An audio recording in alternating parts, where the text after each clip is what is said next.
लकल हम्दु या अल्लाह वस्सलातु वस्सलामु अलैका या रसूलल्लाह अम्मा बाद फ़अऊज़ु बिल्लाहि मिनश शैतानिर रजीम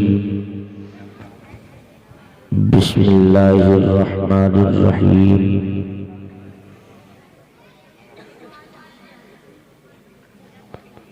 क़द जाअकुम मिनल्लाहि नूरुन व किताबुम मुबीन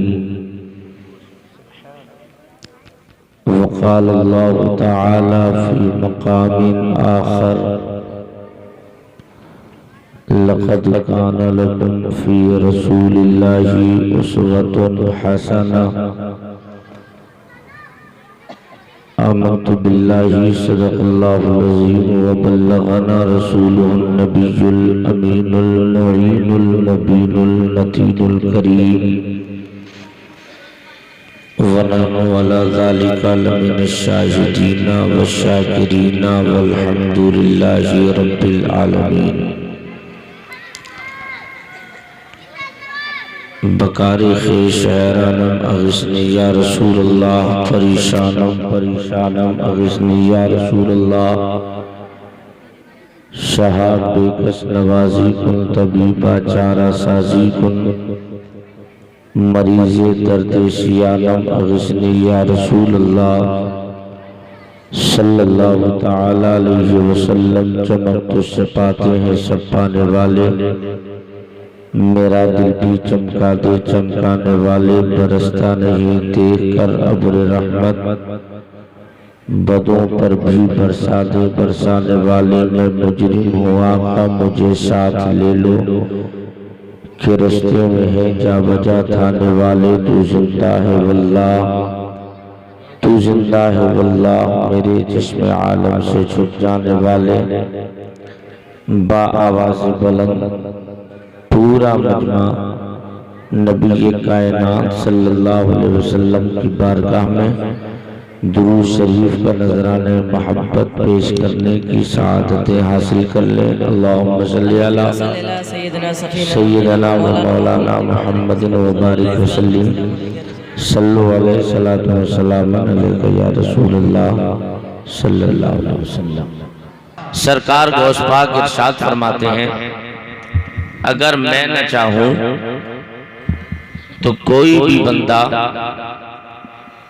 अल्लाह का नाम अपनी ज़बान से, तो मेरा नाम कोई भी बंदा अपनी ज़बान से नहीं ले सकता है। तो जब गौस पाक का नाम गौस पाक की मर्जी के बगैर नहीं लिया जा सकता, तो हुजूर की महफिल को भी हुजूर की मर्जी के बगैर नहीं किया जा सकता है। बड़े किस्मत के धनी हैं मेरे भाई कि सरकार ने अपनी जलसे का अपनी मीलाद का काम आपसे लिया है। और यकीनन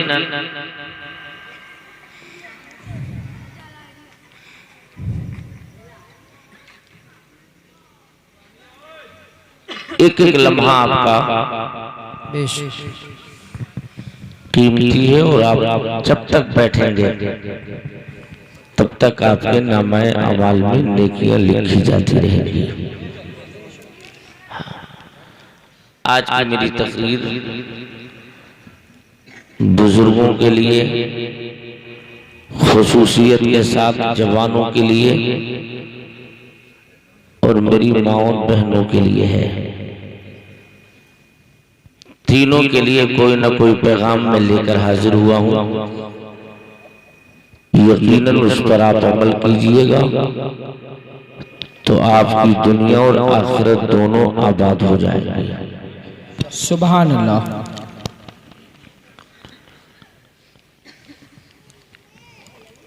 बहुत कामयाब आपका प्रोग्राम चल रहा है। अच्छी अच्छी नातें, अच्छी अच्छी तकरीरें आपने सुन ली।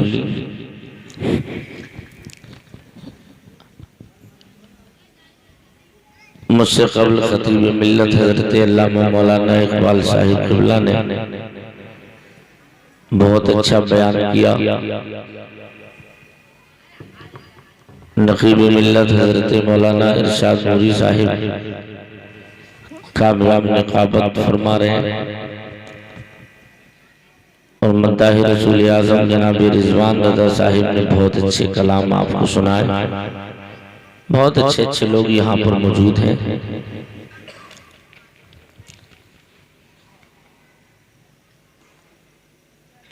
तो जब आप लोग सुनने के लिए बैठे हुए हैं, तैयार हैं, तो जरा मोहब्बत से एक मर्तबा दुरूद शरीफ और पढ़िए। सय्यदना सफीना नबीना व मौलाना मुहम्मद सल्लल्लाहु अलैहि वसल्लम या रसूल अल्लाह।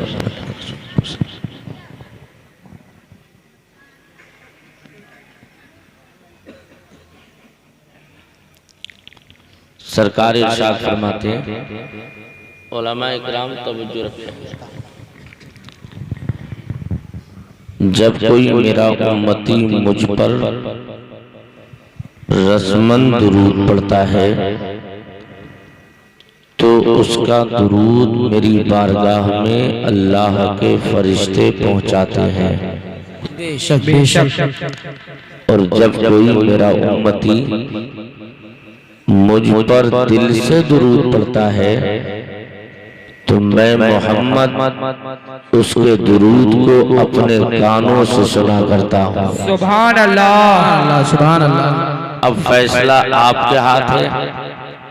आप अपनी आवाज में अपने नबी को दुरूद शरीफ सुनाना चाहते हैं तो जितना अच्छा दुरूद याद है उतनी ही बुलंद आवाज से दुरूद शरीफ और पढ़ें। अल्लाहुम्मा सल्ली अला सय्यदना सफीना सय्यदना सलाम अलैका या रसूल अल्लाह सल्लल्लाहु अलैहि वसल्लम।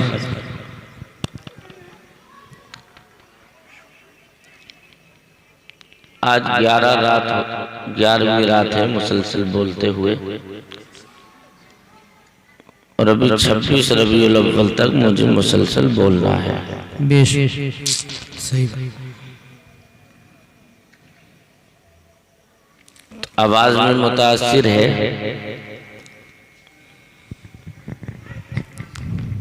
लेकिन आप घबराइएगा नहीं, 5-7 मिनट में इंशाअल्लाह आवाज अपनी पटरी पर लौट आएगी। बेशक इंशाअल्लाह।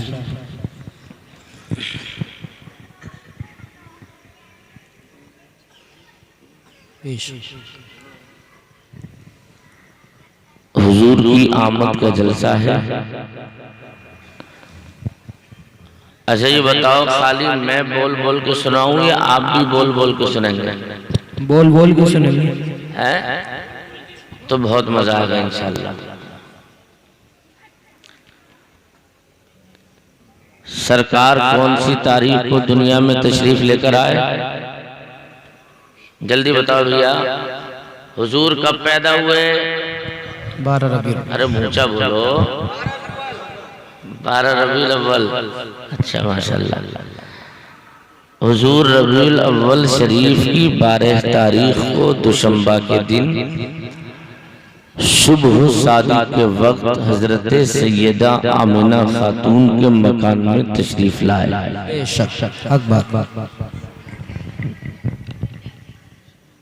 अल्लाह ने इरशाद फरमाया,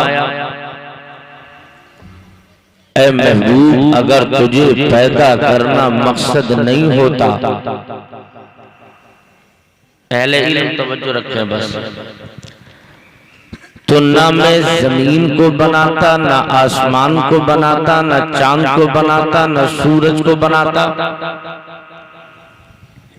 यहाँ तक कि मैं अपना खुदा होना भी बंदों पे जाहिर नहीं करता। सुभान अल्लाह।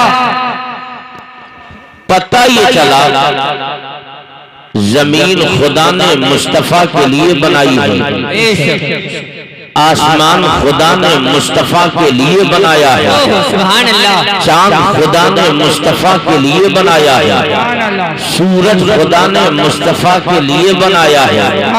हद ये है कायनात का एक एक जर्रा मुस्तफा जाने रहमत अलैहि तहियतु वसना के लिए तख्लीक किया गया। अब यहाँ पर सवाल उठता है, इलाहुल आलमीन तेरा अफजल पैगंबर है जिसके लिए तूने जमीन आसमान चांद सूरज सितारे पूरी दुनिया और जहान का निजाम तूने तैयार किया, तख्लीक किया, माबूद चहीता पैगंबर तो कम अज कम तेरा अफजल पैगंबर था ना, तो उस पैगंबर के पैदा होने से पहले तूने नबी के सर से बाप का साया क्यों उठाया था? तेरा अफजल आला पैगंबर है तो तेरा हबीब 6 साल की नन्ही उम्र में है, तो अबवा नामी पहाड़ी पर तूने अपने महबूब के सर से माँ का साया क्यों उठा लिया? तेरा अफजल आला पैगंबर है तो 8 साल की उम्र तेरे महबूब की हुई, तो आप तूने अपने महबूब के सर से दादा अब्दुल मुत्तलिब का साया क्यों उठा लिया? जब तेरा अफजल पैगंबर तेरा तो फरमान था, ए महबूब अगर तूने फरमाया कि मैंने महबूब तेरे लिए जमीन को बनाया, आसमान को बनाया, चांद को बनाया, सूरज को बनाया, यहाँ तक कि मैंने अपना खुदा होना बंदों पर जाहिर किया, तो सिर्फ इसलिए कि महबूब तुझे भेजना मकसद था। इलाहुल आलमीन जब तेरा चहीता अफजल आला पैगंबर है तो महबूब को पैदा होने से पहले बाप का साया क्यों उठा? महबूब तेरा 6 साल का है तो माँ का साया क्यों उठा लिया? महबूब तेरा 8 साल का है तो दादा का साया क्यों उठा लिया? तो मशीयत खुदाबंदी से जवाब मिलेगा, और मेरे बंदे परेशान होने की जरूरत नहीं, मेरे हर काम में हिकमत और मराज है। मैंने अर्ज किया इलाहुल आलमीन क्या राज है? तेरा अफजल पैगंबर था तो तू बाप का साया तो महबूब को सलामत रखता ताकि तेरा महबूब बाप के साये में परवान चढ़ता। तेरा अफजल आला पैगंबर है तो माँ का साया तो बचा के रखता ताकि तेरा महबूब माँ के साये आतिफत में जवान हो जाता। मौला तेरा अफजल आला पैगंबर है तो दादा का साया बचा के रखता ताकि महबूब दादा के साये में जवान होता।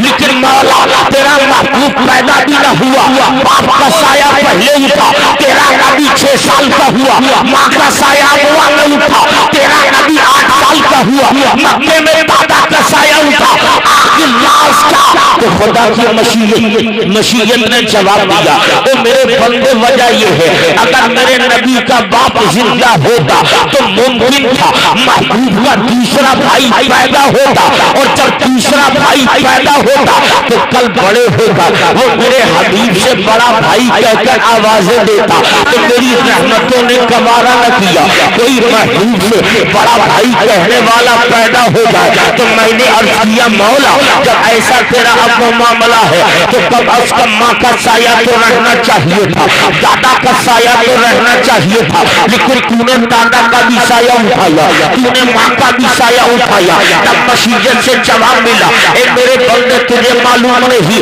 मैंने इसलिए उठाया जब मेरा महबूब 40 साल की उम्र में ऐलान नबूवत करेगा, और जब ऐलान नबूवत होगा तो पूरी दुनिया में इस्लाम चला जाएगा, मक्के से इस्लाम चलेगा, मदीना इस्लाम पहुंचेगा, और जब मदीना इस्लाम चला गया तो वहां से अब पूरी दुनिया में इस्लाम फैलेगा, हर घर में इस्लाम चला जाएगा। लेकिन जब इस्लाम पूरे पावर के साथ पूरी दुनिया में फैलेगा तो कल कहीं कोई इस्लाम मुखालिफ इस्लाम को फलते फूलते देखकर ये जबान खोलकर न कहने लगे मोहम्मद ने जो इस्लाम फैलाया था वो अपने बाप के बलबूते फैलाया था, मोहम्मद ने इस्लाम फैलाया था उसके पीछे माँ का हाथ था, मोहम्मद ने इस्लाम फैलाया तो अपने दादा की वजह से फैलाया। तो मशीयत ने जवाब दिया इसमें राज ये वो मेरे बंदे सुन ले, इस्लाम फैला तो बाप की बदौलत नहीं, इस्लाम फैला तो माँ की बदौलत नहीं, इस्लाम फैला तो दादा की बदौलत नहीं, इस्लाम फैला मुस्तफा के किरदार की बदौलत फैला, मुस्तफा के अखलाक की बदौलत। सुभान अल्लाह, नारे तकबीर, नारे रिसालत। इस्लाम सीना बसीना न होता और खुदाई का ऐसा करीना न होता, ज़मीन आसमां चांद सूरज सितारे, ज़मीन आसमां चांद सूरज सितारे मोहम्मद न होते तो कुछ नहीं होता।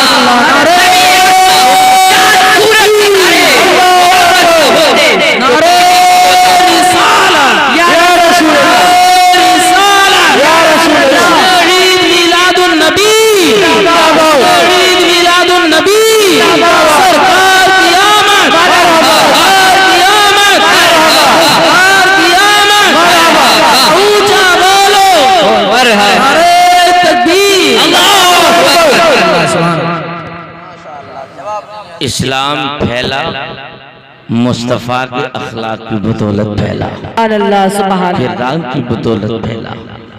आपने सुना होगा हुजूर 12 तारीख को दुशंबा के दिन सुबह सादिक के वक्त दुनिया में तशरीफ लेकर आए। बेशक सुभान अल्लाह। क्या मतलब? रात जा रही है, दिन आ रहा है, और ऐसे वक्त में अल्लाह का हबीब दुनिया में तशरीफ लेकर आया। सुभान अल्लाह सुभान अल्लाह। मौला महबूब को भेजना ही था तो मुकम्मल दिन में भेजता, क्या बात है, या मुकम्मल रात में भेजता, लेकिन तूने महबूब को भेजा, न मुकम्मल रात में भेजा न मुकम्मल दिन में भेजा। तो रब की रहमतें जवाब देंगी, मेरे बंदे मैंने जिसको भेजा उसको मैंने रहमतुल लिल आलमीन बनाकर भेजा है। अगर मैं रात में भेजता तो दिन कहने लगता महबूब तेरा महबूब रात के लिए रहमत है, दिन में कहता मेरे लिए रहमत होते तो मुस्तफा मेरे अंदर तशरीफ लाते। अगर हुजूर दिन में पैदा होते तो दिन कहने लगा, कहने लगती कि हुजूर तो दिन के लिए रहमत है, मेरे लिए रहमत थोड़ी है। लेकिन अब ये वो पैगंबर आ रहा है जिसको खुदा ने रहमतुल लिल आलमीन बना के भेजा। अब आपके ऐसे ही वक्त में नहीं बल्कि ऐसे वक्त का इंतखाब परवरदिगार आलम ने फरमाया कि रात जा रही है और दिन आ रहा है, और उस पीरियड में अल्लाह का हबीब जलवगर हुआ ताकि दुनिया समझ ले कि ये ऐसा पैगंबर अब दुनिया में तशरीफ लेकर आ रहा है। इलाहा नबी, या तो नबी को रात में भेजता या तू दिन में भेजता, न तूने रात में भेजा न मुकम्मल दिन में भेजा। ऐसे वक्त में हबीब को भेजा कि रात जा रही है दिन आ रहा है, तो आपकी मसीहत जवाब देगी। अगर मैं किसी एक वक्त में भेजता तो एक का तो दिल खुश होता, दूसरे का दिल टूटता, और मेरे महबूब की रहमत पे उंगलियां उठने लगती तो मेरी रहमतों को गवारा नहीं। महबूब के ऊपर कोई उंगली उठाए तो मैंने ये फैसला किया रात में तो अपने महबूब को ऐसे वक्त में भेजूंगा ताकि मेरा महबूब जाए। तो रात की ऐसे वक्त में मैं भेजूंगा कि जब तू अपनी सियाही को अपने दामन में समेटती हुए, जब तू अपनी रोशियाही को अपने दामन में जमा करे और सियाही को जमा करते करते तू मेरे महबूब के रोके सेवा की जियारत कर ले। और मैंने इसलिए सुबह शादी के वक्त भेजा ताकि रात तू जाते जाते रुखने मुस्तफा का दीदार कर ले, और आए नहीं तू आते आते चेहरे मुस्तफा का दीदार कर ले।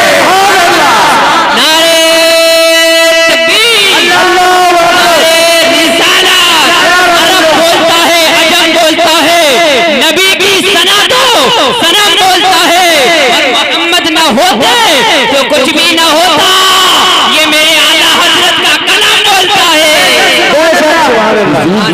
तशरीफ लेकर आ गए। अब ऐसे वक्त में हुजूर की जलवागरी हुई, अब दिल के कानों से सरकार दुनिया में तशरीफ लेकर आए। हजरत अब्दुल मुत्तलिब का बयान था कि मैं एक मर्तबा काबे के खिलाफ को पकड़ा और मैंने अर्ज किया इलाहुल आलमीन मेरे बेटे अब्दुल्ला के घर किसी ऐसे बेटे को भेज जिस बेटे का तज़किरा जिक्र कयामत तक होता रहे। सुभान अल्लाह। काबे इजाबत से टकराई तो रबीउल नूर की 12 तारीख को अब्दुल मुत्तलिब तवाफ़े काबा में मसरूफ थे। क्या देखा? काबा हिलता है, कभी आगे कभी पीछे, कभी दाएं कभी बाएं। पेशानी को सिजदे में रख कर के अर्ज किया मौला आज से पहले तो काबे को हिलते नहीं देखा, आज से पहले तो काबे को गर्दिश करते नहीं देखा, आज से पहले तो काबे को हरकत करते नहीं देखा। क्या तेरा जमीन पर कोई अजाब उतरने वाला है जिसकी बदौलत ये काबा डर की बुनियाद पर हिल रहा है? क्या जमीन पर कोई जलजला आने वाला है जिसकी बदौलत ये उसके खौफ खौफ से काबा हिल रहा है। जब ये दुआएं की ये बात सिजदे में की जा रही थी, इतने में मशीयत का जवाब मिला होगा। ऐ अब्दुल मुत्तलिब, हमसे क्या पूछ रहे हो? अगर पूछना ही है तो इस हिलने वाले काबे से खुद ही पूछ लो। अब्दुल मुत्तलिब ने अर्ज किया होगा, मौला ये पत्थर से बड़ा मकान काबा है। इंसान बोलता है लेकिन पत्थर तो नहीं बोल सकता। इंसान के अंदर बोलने की ताकत है, पत्थर के अंदर ताकत नहीं। मौला ये पत्थर से बड़ा मकान काबा कैसे बोलेगा? तो आपकी रहमतों ने जवाब दिया होगा, अब्दुल मुत्तलिब अब तक नहीं बोला हो तो नहीं बोला हो, आज बुलवाओगे काबा बोलेगा। आज किया होगा, मौला ये पत्थर से बड़ा मकान आज क्यों बोलेगा? तो जवाब मिला होगा, ओ मेरे बंदे अब्दुल मुत्तलिब इसलिए बोलेगा कि गूंगों को बुलवाने वाला मोहम्मद पैदा हो गया।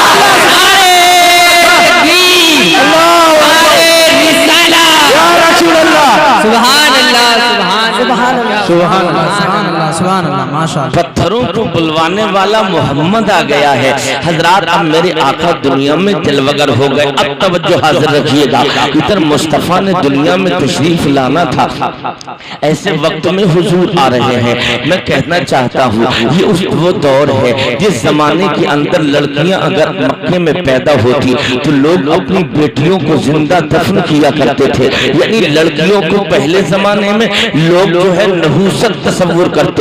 उन्हें उनका मकसद ये था कि अगर बेटियां पैदा हो गई तो बेटियों को जब हम जवान करेंगे और जमा होने के बाद अपनी बेटियों की शादी की जाएगी तो हमारी चौखट पे हमारा दामाद आएगा, और जब दामाद आएगा तो हमारे सामने हमें उस दामाद के सामने झुकना पड़ेगा। यानी हम बेटी देंगे तो हमारी बेइज्जती होगी। इस खौफ की बुनियाद पर लड़कियों को उसी वक्त में जिंदा दरगोर किया जाता रहा। यानी लड़कियां पैदा हुई दफन कर दी गई, लड़कियां पैदा होती रही दफन की जाती रही। लेकिन अल्लाह का हबीब आ रहा है। अब रबीउल अव्वल की 12 तारीख को हबीब खुदा ने भेजा कि तारीख हमें मिलती है जिस साल मेरे आका दुनिया में तशरीफ लेकर आए, उस साल पूरे अरब के अंदर लड़कों की पैदाइश हुई। हर तरफ लड़के ही लड़के पैदा हुए, ताकि रब की रहमतों ने चाहा कि अगर मेरा महबूब दुनिया में जाएगा और जब महबूब दुनिया में जाएगा तो अगर कोई लड़की पैदा हो गई तो मक्के के चाहिए उसे जिंदा दफन कर देंगे। तो जब जिंदा दफन लड़की होगी तो फौरन वो कहने लगेगी मोहम्मद किसी और के लिए रहमत होंगे, मेरे लिए तो मोहम्मद रहमत नहीं, इसलिए कि मोहम्मद की आमद पर मैं जिंदा दफन हो रही हूँ। तो रब की रहमतों ने ये गवारा न किया, महबूब जाए तो कोई जुल्म का शिकार हो जाए, महबूब जाए तो कोई जिंदा दफन हो। अब महबूब दुनिया में जलवगर हो गया। इधर मक्के में बच्चों की विलादत हुई। अतराफो चवालीन में पता चला मक्के में अमीरों के घर बच्चों ने जन्म लिया है। तो मक्के के कबाइल का इलाका, मक्के के गरीब लोगों के अतराफ के गरीब औरतें अपने यहाँ से निकलती और मक्के के अमीरों के बच्चों को लेकर के अपने घर तशरीफ ले जाती, ताकि मक्के वाले बच्चों को अपने घर ले जाने के बाद वो अपने बच्चों की परवरिश करती, दूध पिलाती, और दूध पिलाने के बाद में जो उजरत मिलती उससे उनके घर के तमाम खर्चात मुकम्मल हो जाते। हजरात, ये उन औरतों का मामूल था। अब उसी मक्के के अंदर से अतराफ के अंदर से अब ये औरतों का काफिला चला। अब ये दाइयां बच्चे लेने के लिए मक्का आ रही है। तो एक दाई आई है, मक्का आने से पहले रास्ते में हलीमा की झोपड़ी है। उस हलीमा की झोपड़ी से निकलते हुए कुछ दाइयों ने कहा था, वो हलीमा तुझे मालूम नहीं मक्के के अंदर अमीरों के घर बच्चों ने जन्म लिया है, मक्के के अंदर अमीरों के घर बच्चे पैदा हुए हैं। ऐसा कर हलीमा, तेरे घर की माली हालत अच्छी नहीं है, चल तू हमारे साथ, तू भी एक मक्के के किसी रईस का बच्चा ले लेना और उसकी परवरिश करना, दूध पिलाना, तो तुझे बहुत सारा इनाम और इकराम मिलेगा। ऐसा है हलीमा, साथ चली चल। तो हलीमा ने कहा मेरे पास सवारी का कोई खास इंतजाम नहीं, मेरी कमजोर से सवारी है, मैं चलूं तो चलूं कैसे? हिस्ट्री में लिखा गया इधर हलीमा लेकर वही कमजोर ऊँटनी चली जो रास्ते रास्ते में कई मर्तबा बैठ गई, जिसके सबब हलीमा और दाइयों से पीछे रह गई। अब ये दाइयां मक्के में तलाश करती है किन किन अमीरों के यहाँ बच्चे ने जन्म लिया। तो अमीरों के बच्चे को तो सबने ले लिया, लेकिन उसी मक्के के अंदर एक बच्चा बचा जो कोई और नहीं, ये अब्दुल्लाह का दुर्रे यतीम था, जिसके सर के बाप का साया पहले उठ गया था। तो मक्के की उन दाइयों ने सोच लिया यार इसके सर पे बाप का साया नहीं तो हमें पैसे के बाद इनाम कहाँ से मिलेगा, जब इसका बाप नहीं तो इनाम कौन देगा। तो गुर्बत के सबब उन तमाम दाइयों ने हुजूर को पसंद न किया। हजरात यहाँ बात रोक कर मैं अर्ज करता चलो, बहुत सारे लोगों ने कहा हुजूर को गुर्बत के सबब उन मक्के की दाइयों ने पसंद न किया। मैं कहता हूँ ये बात बिल्कुल गलत है। हकीकत तो ये है कि मेरे आका ने मक्के की उन दाइयों को पसंद नहीं किया था, मुस्तफा को टिकी थी हलीमा का मुकद्दर सवाल है। हलीमा के मुकद्दर में ये खुदा की नेमत लिखी थी। हलीमा आई, आने के बाद कहने लगती है दाइया जाते हुए मिली, कहने लगी हलीमा अब मक्के के अमीरों को हमने ले लिया, अब एक गरीब बच्चा बचा है, चल खाली लौटने से बेहतर है उसे तू ले ले, चलना चल वहां जाकर के देख ले उसके सर से बाप का साया उठ गया है। अब हलीमा सादिया आगे बढ़ी, दरवाज़े आमीना खातून पे दस्तक दी और दस्तक दे लेने के बाद अब सैयदा आमीना बाहर तशरीफ लाई। बातचीत हुई, कहाँ से आई हो, कहाँ कि मैं हलीमा सादिया हो, कबीले साथ की रहने वाली हो, मैं वहां से आई हूँ, किस लिए आई हो हलीमा, कहाँ के मक्के में मैंने सुना बच्चों ने जन्म लिया है, तो मैंने सोचा कि मैं भी एक बच्चा लेकर आ जाऊं ताकि उसके परवरिश के बाद इनाम मिलेगा। तो मेरे आका की चहीती माँ आमीना ने फरमाया ऐसा है हलीमा अगर तुझे बच्चा लेना है तो अब बात सुन ले, इस बच्चे के सर से बाप का साया पैदा होने से पहले उठ गया है, इसके सर पर बाप का साया नहीं, इतना समझ ले। इस अगर सूरत में लेना है तो ले ले, लेकिन ऐ हलीमा सुन तो सही, ये बच्चा आम बच्चों की तरह बच्चा नहीं है। कहा कैसा बच्चा है, कहा कि हलीमा ये ऐसा बच्चा है जब ये मेरी आगोश में आया था ना तो मैंने देखा सबसे पहले पैदा होने के बाद इन्होंने अपनी पेशानी को सजदे में झुका दिया था और जब पेशानी को सजदे में झुकाया था तो सबसे पहले इन्होंने अल्लाह की तारीफ की थी और अल्लाह की पाकी बयान करके इन्होंने किसी को पुकारा था तो या रब्बे हबली उम्मती कहकर आवाज लगाई थी। इतना सुनना था, हलीमा के दिल में शौक पैदा हुआ, क्यों ना ये अजीब मामला है, यानी बच्चा पैदा होते ही कैसे ज़बान खोल कर बोलने लगा, ये बच्चा कैसा है कि जो पैदा होता है तो बोलते हुए। कहा हलीमा ने आमना दिखाओ बच्चे को। अब मेरे आका की बारगाह में हलीमा को लेकर आमना चली, कहा देखो ना सामने शहजादा लेता है। हलीमा ने मुस्तफा के सर से कपड़ा हटाया, तब क्या देखा वही चांद से चेहरे वाला पैगंबर लेता है। क्या देखा कपड़ा हटाना था, इतने में सरकार मुस्कुराना शुरू करते हैं और जैसे ही मुस्कुराए थे तो हलीमा मुस्तफा की मुस्कुराहट पर फिदा होते हुए बोलती है कि जैसे मैंने कपड़ा हटाया और हटना ही था अचानक मोहम्मद ने मुस्कुराना शुरू किया, उनके मुंह से एक नूर निकला जिससे पूरा आसमान रोशन हो गया।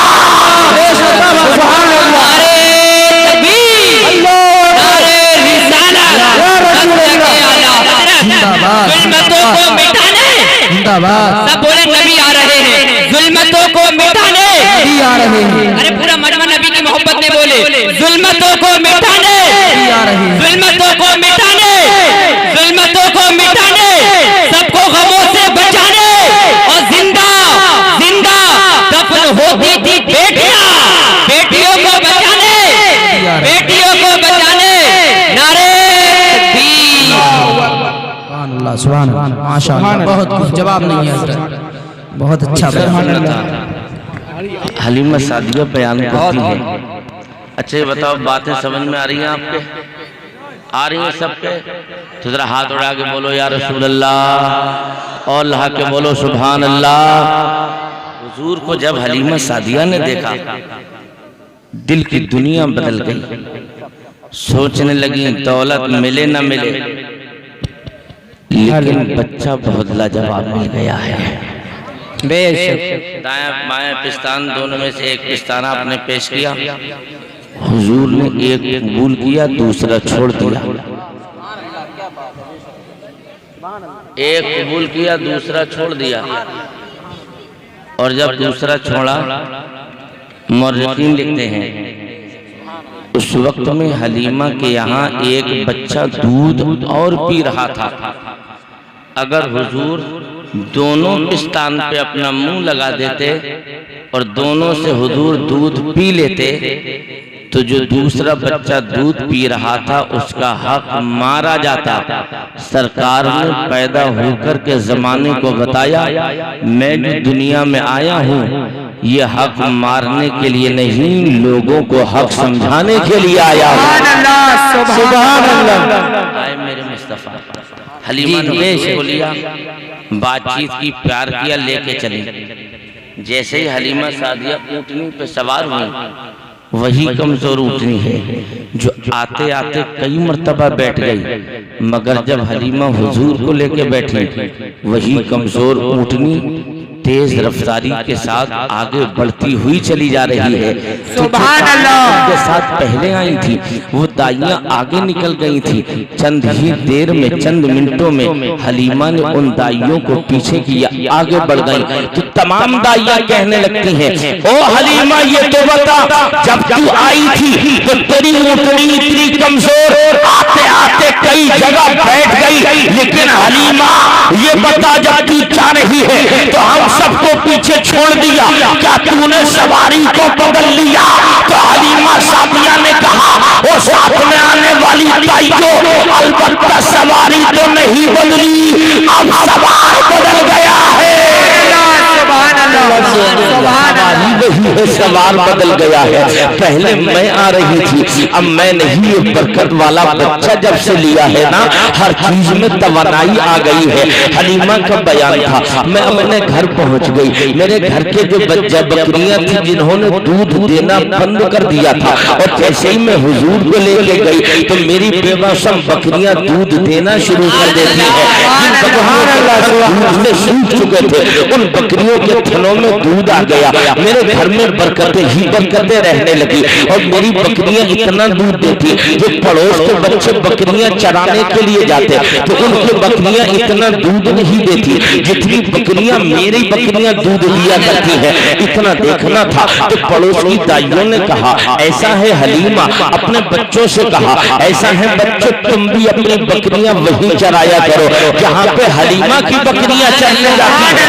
बकरियां बच्चे वहीं जा रहे हैं, हलीमा की बकरियां भी चल रही है, और तमाम लोगों की बकरियां वहीं चल रही है। लेकिन वापस आकर जब दूध निकालने का मौका मिला तो हलीमा की बकरियों ने फिर भी ज्यादा दूध दिया और उनकी बकरियों ने कम दिया। तो फिर हलीमा के करीब जाके गई और जाकर कहा, हलीमा तेरी भी बकरियों ने वही चरा था, हमारी भी बकरियां उसी जंगल में चरती है, अलबत्ता फर्क ये है तेरी बकरियां दूध ज्यादा देती, हमारी बकरियां दूध कम क्यों देती? तो हलीमा ने कहा, कोई और वजह नहीं, जिस दिन से ये बरकत वाला मोहम्मद हमारे घर आया है तब से हर चीज में खुदा ने बरकत रख दी है।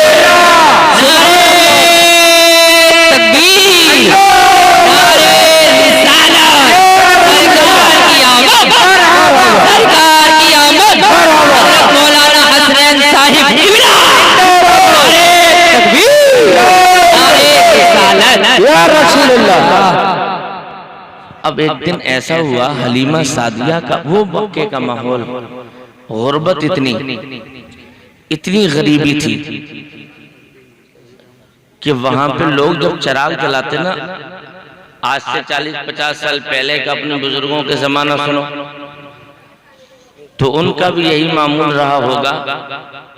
पूरे गांव में किसी एक के पास में दौलत होती थी, बाकी अक्सर लोग गुर्बत की जिंदगी जीते थे।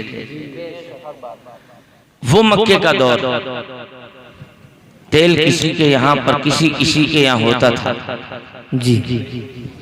तो उन लोगों का मामूल था, थोड़ी देर चिराग घर में जलाया जाता और उसके बाद चिराग को बुझा दिया जाता था। पूरी रात अंधेरा रहता, मगर मक्के में, उसी इलाके में एक घर हलीमा का था, जिस हलीमा के घर में पूरी रात रोशनी रहा करती थी। हलीमा के घर में रोशनी को देखा तो पड़ोस की औरतों ने कहा, ओ हलीमा ये तो बता, इस माहौल में क्या तू पूरी रात तेल से पूरी रात चिराग जलाती है? तुझे इतना तेल कहाँ से मिल गया? क्या पूरी रात तेरे घर में चिराग चलता रहता, पूरी रात तेरे घर में रोशनी होती? तो हलीमा सादिया ने कहा, नहीं, मैं अपने घर में चिराग नहीं जलाती, ये चिराग की रोशनी नहीं, ये मोहम्मद के कदमों की रोशनी है। सुभान अल्लाह, नारे तकबीर, नारे रिसालत, या रसूल अल्लाह। ये तो मोहम्मद की रोशनी है। जब से बच्चा आया है तब से रोशनी ही रोशनी है, हर चार जानिब रोशनी। अब 2 साल की मुद्दत हुजूर के दूध पिलाने की पूरी हो गई। अब हलीमा लेकर हुजूर को हुजूर के घर जा रही थी। तारीख हमें मिलती है, हलीमा जब हुजूर को लेकर जा रही थी, अब आपकी माँ के पास पेश कर दिया और बहुत सारा इनाम इकराम पाया। लेकिन दिल में तमन्ना थी, अगर ये बरकत वाला बच्चा अपने घर चला गया तो कहीं ऐसा न हो मेरे घर की बरकतें खत्म हो जाएं। तो दिल में तमन्ना थी, काश बहाने बनाकर मैं आमना को पटा लूंगी और उसके बाद में इस बच्चे को फिर अपने घर ले आऊंगी। अब बड़ी तबील लहजे में बोलती हैं, ओ आमिना, तुम्हें मालूम नहीं बच्चे की मुद्दत तो दूध की पूरी हो गई है, लेकिन मुझे इस बच्चे से बहुत ज्यादा प्यार हो गया है। मक्के की आबो हवा क्या पता बच्चे के मुवाफिक न आए, हो सकता है बच्चे की तबीयत और हो और यहाँ की आबो हवा बेहतर ना हो, तो कहीं बच्चे की तबीयत खराब ना हो जाए। तो मैं चाहती हूँ हमें ना कुछ दिनों के लिए अपने बेटे को मुझे खिदमत के लिए और दे दो, ताकि मैं इस बच्चे की और खिदमत कर लूँ। हलीमा फिर पहला फुसला कर मुस्तफा को लेकर अपने घर चलती रही। कई साल तक मेरे आका वहाँ पे काफी वक्त तक रहे। सरकार बोलने की पोजीशन में है, लेकिन तारीख में मिलती है आम बच्चे जितना एक दिन में बढ़ते हैं, जितना एक महीने में बढ़ते हैं, अल्लाह का हबीब उतना एक दिन में परवान चढ़ता है। जितने लोगों के बच्चे एक साल में जितना परवान और परवरिश पाते हैं, अल्लाह का नबी उतना एक महीने में बढ़ता है। हज़रत मुस्तफा जान रहमत सल्लल्लाहु अलैहि वसल्लम जब उस उम्र में पहुंचे तो हलीमा के घर में और भी बच्चे हैं। वो बच्चे जब बकरियां चलाने के लिए जाते हैं तो साथ में मुस्तफा जान रहमत को भी लेकर जाते हैं।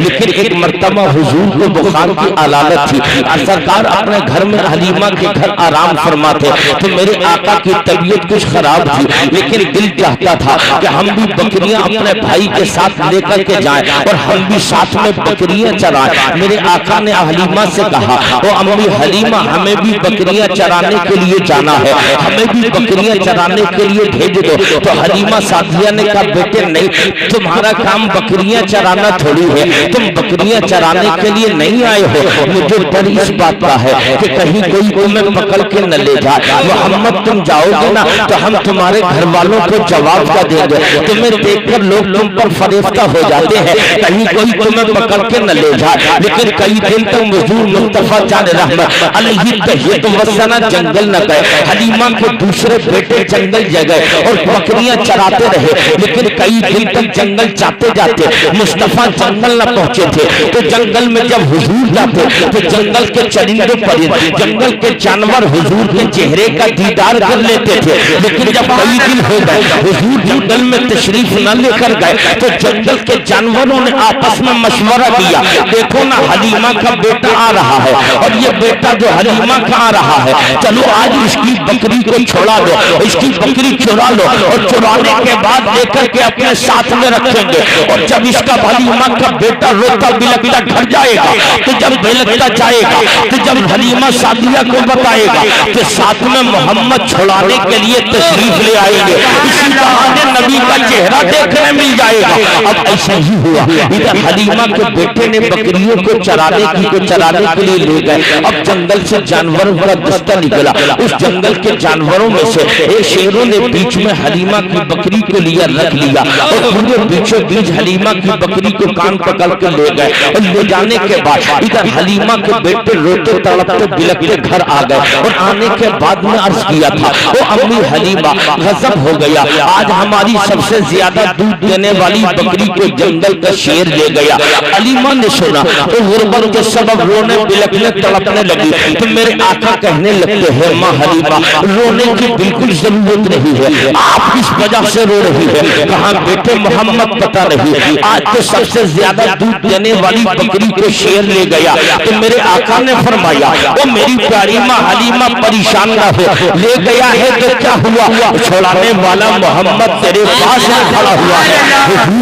और जैसे ही उस पहाड़ी के टीले पर गए, आका ने यहाँ पर हादिस की सदा लगाई थी, तो जंगल के तमाम शेर नबी की आवाज पर लब्बैक कहते हुए आ गए। बीच में हलीमा की बकरी थी, दोनों साइड से शेर अपने पंजे से हलीमा की बकरी के कान दबाए आगे बढ़ रहे हैं। फिर झुरमुट में हलीमा की बकरी और मुस्तफा जाने रहमत खड़े हैं। तो आका एक रात ने फरमाया, वो जंगल के शेरों, तुमने हलीमा की बकरी को लेकर के बड़ा जुल्म किया, तुम्हें मालूम नहीं ये हलीमा की बकरी है। तो शेरों ने ज़बाने हाले कान से कहा, या रसूल अल्लाह, आप कई दिन से जंगल न आए थे, तो हम शेरों ने मशवरा किया हलीमा की बकरी चुरा लो, सर छुड़ाने सरकार आएंगे, और जब छुड़ाने सरकार आएंगे तो इसी बहाने मुस्तफा के चेहरे का दीदार हो जाएगा।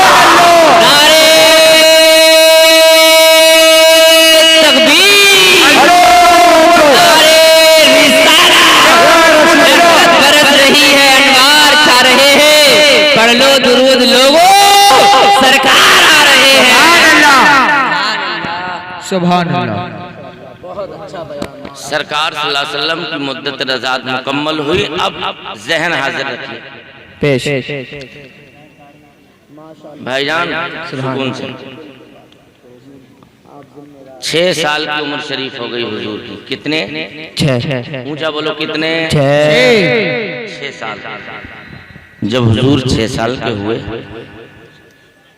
तो एक दिन अर्ज करते हैं, अम्मी जान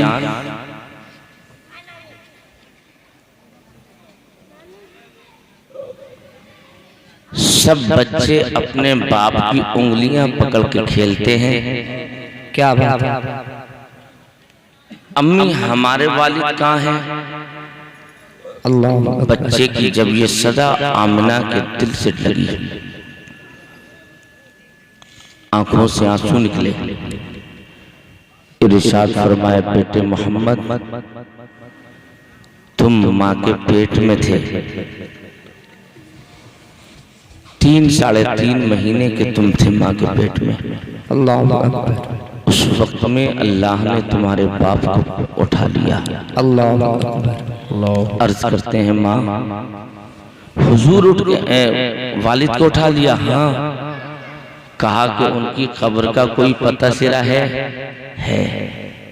कहाँ है? फला जगह। तो हलीम आमिना खातून हुजूर को लेकर नानी के घर के बहाने, असल मकसद जी नानी के घर हुजूर को ले जाना नहीं था, असल मकसद अब्दुल्लाह की कब्र की जियारत करना और कराना था। सुभान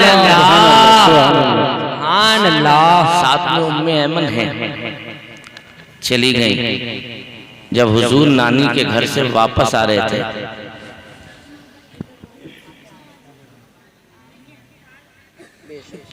नानी के घर से वापस आ रहे थे, हुजूर जब नानी के घर से आ रहे थे, अबुआ नामी तुम में से अगर किसी ने मदीना देखा हो, कोई हज या उम्रा गया हो, उससे पूछो कि अबुआ नामी टीले को तूने देखा है? कहेगा हाँ हाँ देखा है, मैंने वहाँ पे 2 रकअत नमाज भी पढ़ी है, वहाँ पे मेरे आका की चहीती माँ आमिना का मज़ार है, मैंने आमिना के मज़ार का जियारत और दीदार किया है।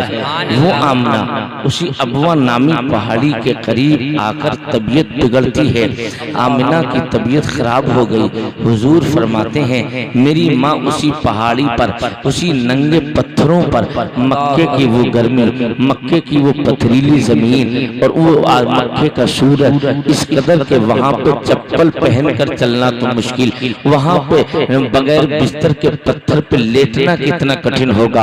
हुजूर फरमाते हैं मेरी माँ उसी पीरियड में उसी पत्थर पे लेट गई, तबीयत इतनी खराब थी और मेरी माँ के पास तो किसी बिस्तर का कोई इंतजाम न था। आज तो हमारे पास बिस्तरों का इफरात है, आप मेहमान के लेटने के लिए अलग है, अच्छे रिश्तेदार के लेटने के लिए अलग है, बाहर ले जाने के लिए बिस्तर अलग है, घर में लेटने के लिए बिस्तर अलग है। हज़रात बिस्तरों की इफरात है, मगर वो जमाना है मेरे आका की 6 साल की नन्ही सी उम्र है और पैगंबर आदम सल्लल्लाहु अलैहि वसल्लम अपनी माँ के साथ नानी के घर से लौट रहे हैं।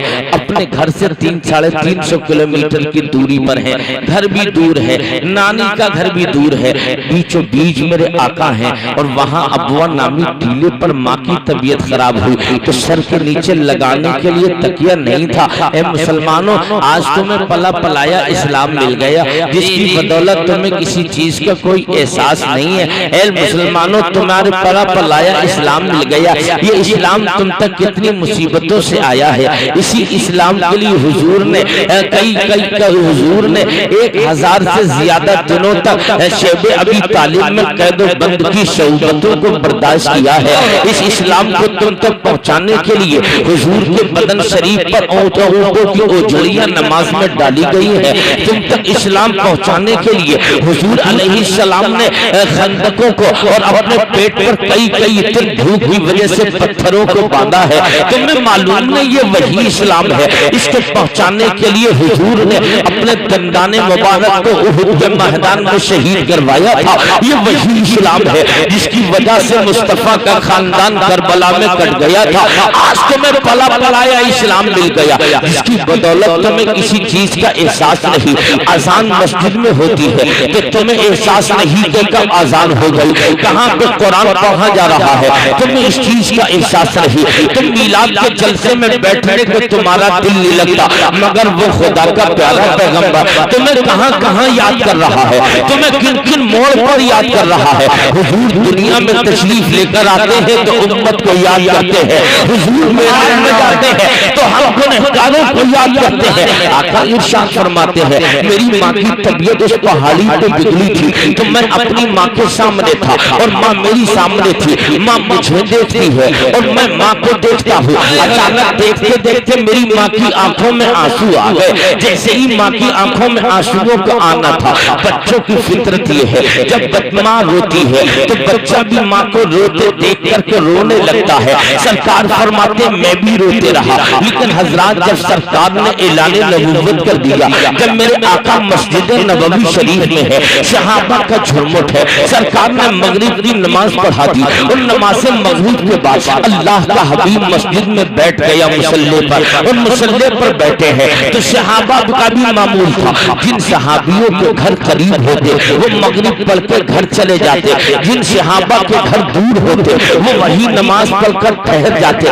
उनका इरादा था मगरिब पढ़ ली तो क्या हुआ, जब तक मस्जिद में रहेंगे तो कुछ नहीं, अल्लाह का जिक्र भी होगा, रुखे मुस्तफा का जियारत भी होती रहेगी, दीदार मुस्तफा भी होगा और अल्लाह की इबादत भी होगी। इशा पढ़ेंगे तब हम अपने घर चले जाएंगे, इससे पहले घर नहीं जाने वाले। एक दिन ऐसा हुआ, सरकार ने मस्जिद नबवी में मगरिब पढ़ा दी तो उसके बाद मुसल्ले पर बैठ गए। ज़ारुल कतार मेरे आका रोते रहे, रोते सिसकियां बंद गई। सहाबा आगे बढ़े, अर्ज करते हैं या रसूल अल्लाह आपको किस चीज ने रुलाया, पैगंबर रोने की वजह क्या है, आप क्यों रो रहे हैं। आका आपने अभी तो नमाज सुकून से पढ़ाई है, सरकार रोने की वजह क्या है, आपको किस चीज का गम लाहिक हो गया। तो अल्लाह के हबीब ने इरशाद फरमाया मेरे सहाबा रोने की वजह यह है आज तुम्हारे नबी मोहम्मद को उनकी माँ आमना की याद आ रही है, माँ को याद करके रो रहा हूँ, माँ को याद कर रहा हूँ। हज़रात जिन सहाबा के माँ बाप इंतकाल कर गए थे वो उस वक्त में मस्जिद नबवी में अपने माँ बाप को याद करके रोने लगे। लेकिन मैं यहाँ बात रोककर अर्ज करता चलूं प्यारे, तो मेरे कौम के सुन्नी जिंदा दिल जवानों, मैं आपसे पूछना चाहता हूँ, हुजूर माँ को याद करके मुसल्ले पर बैठ कर रो रहे हैं, यानी पता ही चला अगर माँ बाप को याद, माँ बाप कितनी बड़ी नेमत है, अगर याद करना था तो आका अपने मकान में याद कर लेते, लेकिन हुजूर को याद आई है तो मुसल्ले पर बैठकर याद आई है। और इस कदर सालों कतार माँ की याद में रोते हैं, सहाबा रोते रहे। अर्ज करते हैं आका किन चीजों ने आपको रुला दिया? तो अल्लाह का हबीब कहता है, वो मेरे सहाबा, मैं 6 साल का नन्ही सी उम्र में माँ के साथ नानी के घर से लौट रहा था, जब अबुआ नामी टीले पर माँ की तबीयत बिगड़ गई थी तो मेरी माँ मुझसे देखती है और मैं अपनी माँ को देख रहा था। और सहाबा, आज तो मेरे पीछे आगे लोग जमा है, लेकिन वो जमाना था जिस वक्त में किसी हॉस्पिटल का इंतजाम न था, जिस वक्त में किसी अच्छी सवारी का बंदोबस्त न था, जिस वक्त में किसी डॉक्टर का इंतजाम न था। मेरी माँ की तबीयत बिगड़ गई, उसी मक्की की पथरीली जमीन पर अबुआ नामी टीले पर लेट गए तो उसके सर के नीचे तकिया भी नहीं था। मेरी माँ तड़पती रही, मैं देखता रहा, मेरी माँ मुझे देखते देखते रोती रही और मैं माँ को देखकर रोते रहा। अचानक रोते रोते मेरी माँ बोलती है, मेरे लाल मोहम्मद, आज तू मुझे आखिरी मर्तबा देख रहा है और मैं तुझे आखिरी मर्तबा देख रही हूँ। आज के बाद बेटे ना तू मुझे देखेगा ना मैं तुझे देखूंगी। हजरात, अब मैं आपसे पूछता हूँ मुसलमानों, अपने कलेजे पे हाथ रख के सोचो तो सही, जिस बच्चे ने पैदा होकर अपने बाप का चेहरा तक न देखा हो, वो अपने घर से बच्चा बहुत दूर हो और वहां पे माँ बोलती हो, मेरे बेटे अब मैं तुझे आखिरी बार देख रही हूँ, यानी मैं भी दुनिया छोड़ने वाली हूँ। बताओ उस बच्चे के दिल पर क्या कयामत गुजर रही होगी। आका फरमाते, मैंने जब इतना सुना तो मेरी शिश्की निकल गई, चीख निकली और मैं रोने लगा। रोते रोते मैंने अर्ज की, अम्मा अगर जानना था तो घर ले जाकर चली जाती, मुझे किसके सहारे छोड़कर जा रही हो? पैदा भी ना हुआ तो बाप का साया उठ गया, अब मैं जंगलों में हूँ, अपने मकान से दूर हूँ और यहाँ पर आप इस तरीके की बातें कर रही हो। इतना सुनना था। अल्लाह के हबीब की आंखों से आंसू निकले। जब रोने से इफाका हुआ तो आप क्या देखते हैं? वही आमना है जो कुछ देर पहले रोती है, मगर अब आमना के चेहरे पे मुस्कुराहट है। आका पूछने लगते हैं, ओ माँ ये तो बता दो, अब हंसने और मुस्कुराने की वजह क्या है? अब मुस्कुराने का सबब क्या है? अब क्यों मुस्कुरा रही हो?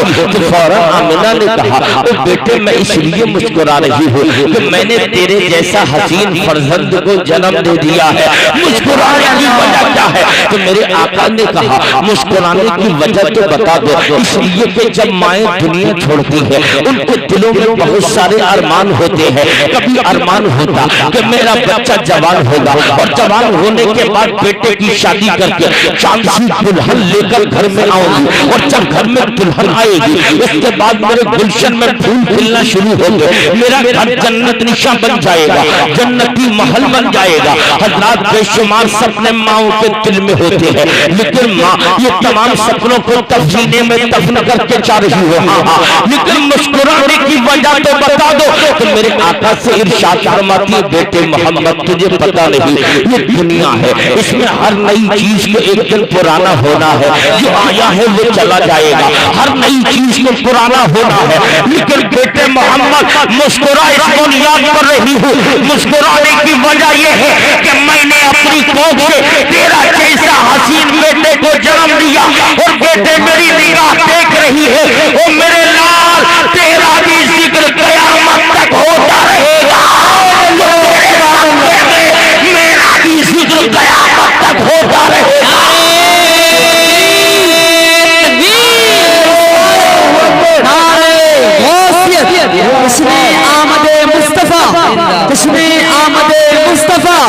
सरकार क़यामत, आका क़यामत, दाता क़यामत, हिंदुस्तान हजरत मुफ्ती हसनैन मंजरी साहब किबला, जनाब इकबाल नूरी साहब किबला।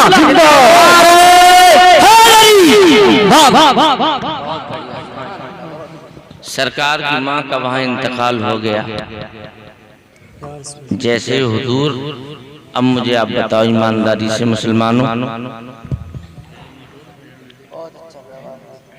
माँ का इंतकाल हो गया। सरकार ने नन्हे नन्हे हाथों से उस टीले से पत्थर हटाए।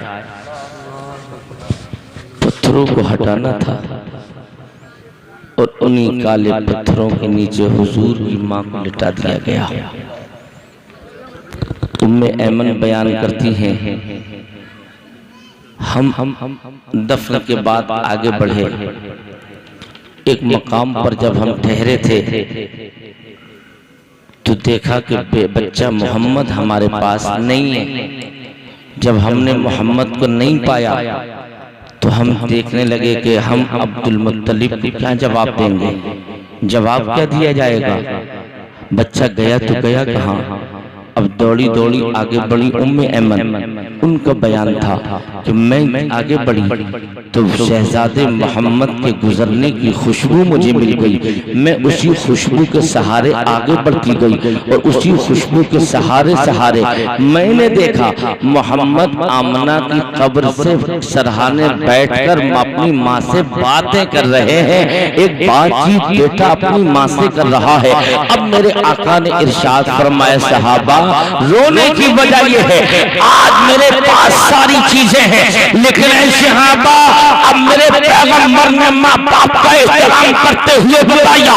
इरशाद फरमाते हैं मेरे आका, ओ मेरे सहाबा, आज अगर मेरी माँ आमिना जिंदा होती और मैं तुम्हें मुसल्ले पर बैठकर नमाज पढ़ा रहा होता और मेरी माँ मुझे आवाज देकर कहती, ओ बेटे मोहम्मद मेरे करीब आ जा, आका फरमाते मैं नमाज रोक देता, माँ के कदमों के करीब चला जाता। नारे तकबीर, नारे रिसालत, सरज़मीने हिंदुस्तान, लहरा के सुन्नी मुसलमान।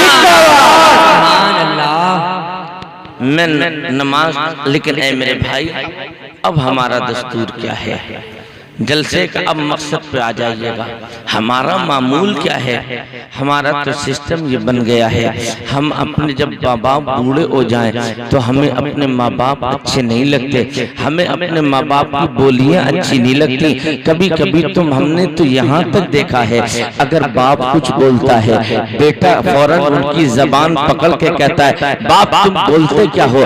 तुम्हें मालूम नहीं दुनिया कहाँ से कहाँ पहुँच गई? तुम अपने पुराने जमाने की बातें कर रहे हो, तुम जानते ही क्या हो दुनिया के बारे में? मैं कहता हूँ ओ नादान, तुझे मालूम नहीं तेरी ये जबान आगे आके चली है तो चली किस पे है? ये तेरा वही बाप है ना जिस बाप ने तेरे ऊपर उम्मीदें बांधते हुए अपनी जिंदगी की तमाम खुशियों को कुर्बान कर दिया, जिसने न रात देखा न दिन देखा, दिन देखने निकलता था तो तेरे लिए कमाने चला जाता, रात होती तो तू अगर बीमार होता तो तेरे बिस्तर पर पूरी रात तेरा बाप बैठ करके अपनी रातें कुर्बान कर देता। आज तू बोल किससे रहा है? तेरी जबान खुली है तो खुली किसके लिए? मैं कहता हूँ कट जाए वो जबानें जो अपने बाप के ऊपर ऊंची जबान हो रही है, ताला लग जाए उन जबानों में जो बाप पर उठती हो, उंगलियां कट जाए उन जबानों की जो उंगलियां बाप के लिए उठती हो।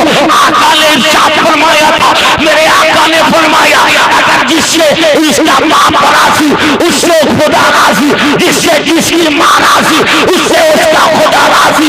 अगर माँ बाप बेटा काबे की चौखट पे सर रगड़ रगड़ के मर जाए, बाप राजी नहीं होगा तब तक उससे अल्लाह राजी नहीं होगा। माँ बाप को खिलौना बना दिया, यानी बुढ़ापे में वो किसी काम के नहीं।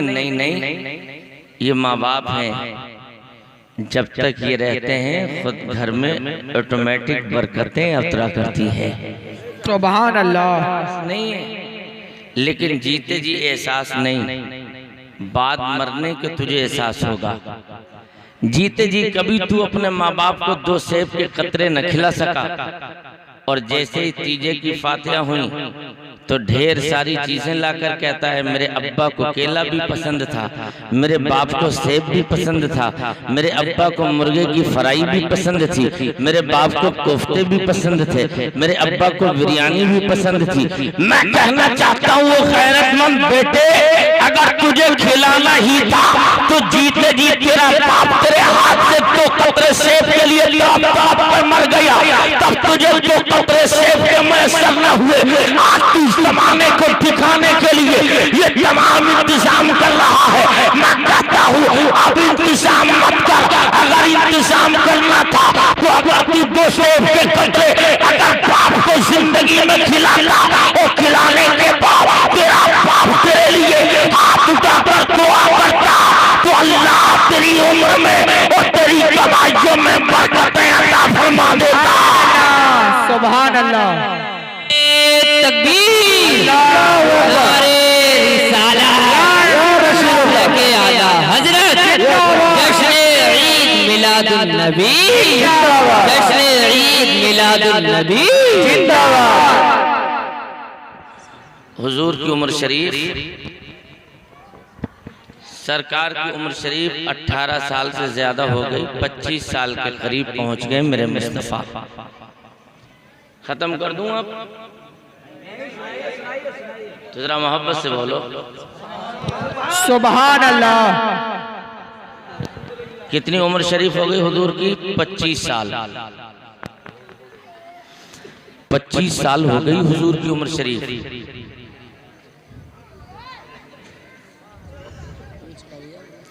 25 साल जब हुजूर की उम्र हुई तो आपके चचा अबू तालिब आए एक सफर से वापसी पर, इरशाद फरमाते हैं कि ऐसा है बेटे, घर के हालात अच्छे नहीं हैं, घर के हालात बेहतर नहीं है। ऐसा करो बेटे मोहम्मद, मक्के के अंदर एक मालदार औरत है जिसके तिजारत के लिए लोग उसका माल ले जाते हैं और माल ले जाकर उससे नफा कमाते हैं, कुछ उसे भी दे दिया जाता है और कुछ वो लोग खुद रख लेते हैं, जिससे घर के खर्च वगैरह का एहतमाम अच्छा हो जाता है, घर में खुशहालियां रहती हैं।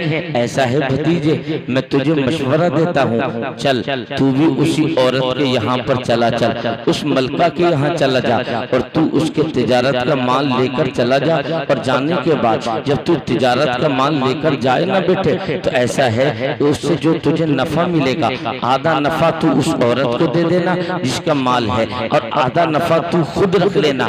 50% पर तू काम कर लेना, आधे आधे पर तू काम करना। मेरे आका ने मुस्कुराया, इरशाद फरमाया, चाचा क्या बात करते हो, आज तक मोहम्मद ने किसी की मजदूरी नहीं की, तो अब मोहम्मद की गैरत मजदूरी के लिए कैसे गवारा कर सकती है? मोहम्मद मजदूरी करने थोड़ी आया है। कहा बेटे मजदूरी नहीं करना है, वो तुझे साथ में जाने के लिए नौकर का भी इंतजाम करके देगी, सब काम नौकर का होगा, पर तुझे साथ जाना है, चला चल। अब हुजूर मान गए। अब जाने के बाद में सरकार उसके दरवाजे पर गए, मुस्तफा उसी मलका अरब के दरवाजे पर पहुंच गए। कौन मलका अरब? ये वही मलका अरब है जिसको आज हम और आप अपनी पहली माँ, इस्लाम की पहली माँ हजरत सैयदा खदीजतुल कुबरा के नाम से याद किया करते हैं। ये इस्लाम की पहली माँ है, ये वही खदीजा है। जब इनका माले तिजारत के लिए हुजूर इनके घर तशरीफ ले गए और जब से घर तशरीफ ले गए, उलमा तवज्जो फरमाइएगा, जैसे ही हुजूर तशरीफ ले गए उस वक्त में सरकार की उम्र शरीफ 25 साल के करीब है और उधर 40 साल के करीब की उम्र हो चुकी है खदीजा की। लेकिन 25 साल का ये कड़ियल जवाब उस जैसे ही दरवाजे पर गया तो हजरत खदीजतुल कुबरा का ये मामूल था, उन्होंने सामने एक पर्दे की दीवार कपड़े की लगा दी, उसी पर्दे के उस पार बैठकर हजरत खदीजा बैठी है और इस पार मुस्तफा जाने रहमत 25 साल की कड़ियल जवानी में बैठे हैं। इधर हुजूर अपनी नजरें नीची किए हुए अब हाली खदीजा से बात करते हैं, उधर खदीजा मुस्तफा को देखती है, कभी मुस्तफा की आंखों को देख रही है, कभी मुस्तफा के लम्हाए नाज देख रही है, कभी मुस्तफा के लबो रुखसार देखती है, कभी मुस्तफा के चेहरे की बनावट सजावट देखती है और देखते देखते दिल में शौक पैदा हुआ, दिल में कहती काश ये जवान नजर उठा के मुझे एक बार देखे तो सही, एक मर्तबा नजर उठाकर देखे तो सही। लेकिन मैं पूछता हूँ, अभी हुजूर ने ऐलान नबूवत नहीं नहीं किया, अभी कुरान की आयतें नाज़िल नहीं हुई, अभी आयतें पर्दा नाज़िल नहीं हुई। उस जमाने में जब ऐलान नबूवत नहीं हुआ, उस जमाने में जब कुरान नाज़िल नहीं हुआ, उस वक्त में भी खदीजा तैयबा भी है, ताहिरा भी है, हामिदा भी है, साहिदा भी है। हजरात पर्दे की दीवार से ये बात होती रही, लेकिन मेरे आका नजरें झुकाकर बात सुनते रहे। तो खदीजा दिल में सोचती है, और जवान नजरें उठाकर देखे तो सही, मेरे चेहरे की बनावट देख ले, मेरे चेहरे का बनाव सिंगार देख ले, मगर निगाहें मुस्तफा कहाँ उठे। आखिर पैगंबर की हया का आलम ये है, आका ने अपनी कौम से फरमाया, ओ मेरे उम्मतियों, जब तुम किसी रास्ते से गुजरा करो तो तुम अपनी नजरों को नीचा करके चला करो। साहबा ने अर्ज किया, आका अगर नजरें नीची करके चलेंगे तब मिलेगा क्या? तो मदीने वाले नबी ने फरमाया, अगर तुम नजरें नीची करके चलोगे तो तुम्हारी इज्जत भी सलामत रहेगी और दूसरे की इज्जत भी सलामत रहेगी। नारे तकबीर, नारे रिसालत, के आला हजरत जिंदाबाद, ज़मीने हिंदुस्तान जिंदाबाद, लहरा के मुसलमान जिंदाबाद, और बोलो सुभान अल्लाह, सुभान अल्लाह। हुजूर अब उनका माल लेकर तिजारत के लिए चले। जैसे ही माल तिजारत लेके हुजूर जा रहे हैं तो साथ में हजरत खदीजा फरमाती हैं कि ऐसा है मोहम्मद, अकेले आपको नहीं जाना है, मैं तुम्हारे साथ एक नौकर भी भेजती हूँ। खदीजा ने मैसरा नाम के एक खादिम को हुजूर के साथ रख दिया और उस नौकर से कहा, ऐसा है नौकर, तुझे ये करना है, मोहम्मद की अच्छाइयाँ और बुराइयाँ देखना है और सब लिख करके मुझे जमा करके बताना है कि मोहम्मद में अच्छाइयाँ कितनी हैं और खराबियाँ कितनी हैं। जब ये तमाम बातें तू देख लेना, उसके बाद मुझे बताना कि अच्छाइयाँ और बुराइयाँ कितनी हैं। हुजूर के साथ मैसरा चल दिया। जैसे ही काफी दूर निकले, रास्ते में एक दरख्त है, उस दरख्त के नीचे मेरे नबी ने फरमाया, मैसरा दिल करता है इसी के अंदर यहाँ पर क़याम किया जाए। तो हुजूर से मैसरा ने कहा, हाँ भाईजान रुक जाओ। हुजूर वहीं पर ठहर गए। वही सूखा हुआ पेड़ था जो बहुत पुराना था, कई सौ साल पुराना पेड़ है। उस पेड़ के नीचे मेरे मुस्तफ़ा जैसे ही बैठे हैं, कदम मुस्तफ़ा के लगे तो पेड़ बिल्कुल हरा भरा हो गया, हरियाली आ गई। सामने गिरजाघर है, उस गिरजाघर का एक पुजारी है जिसको नस्तूरा कहा जाता है।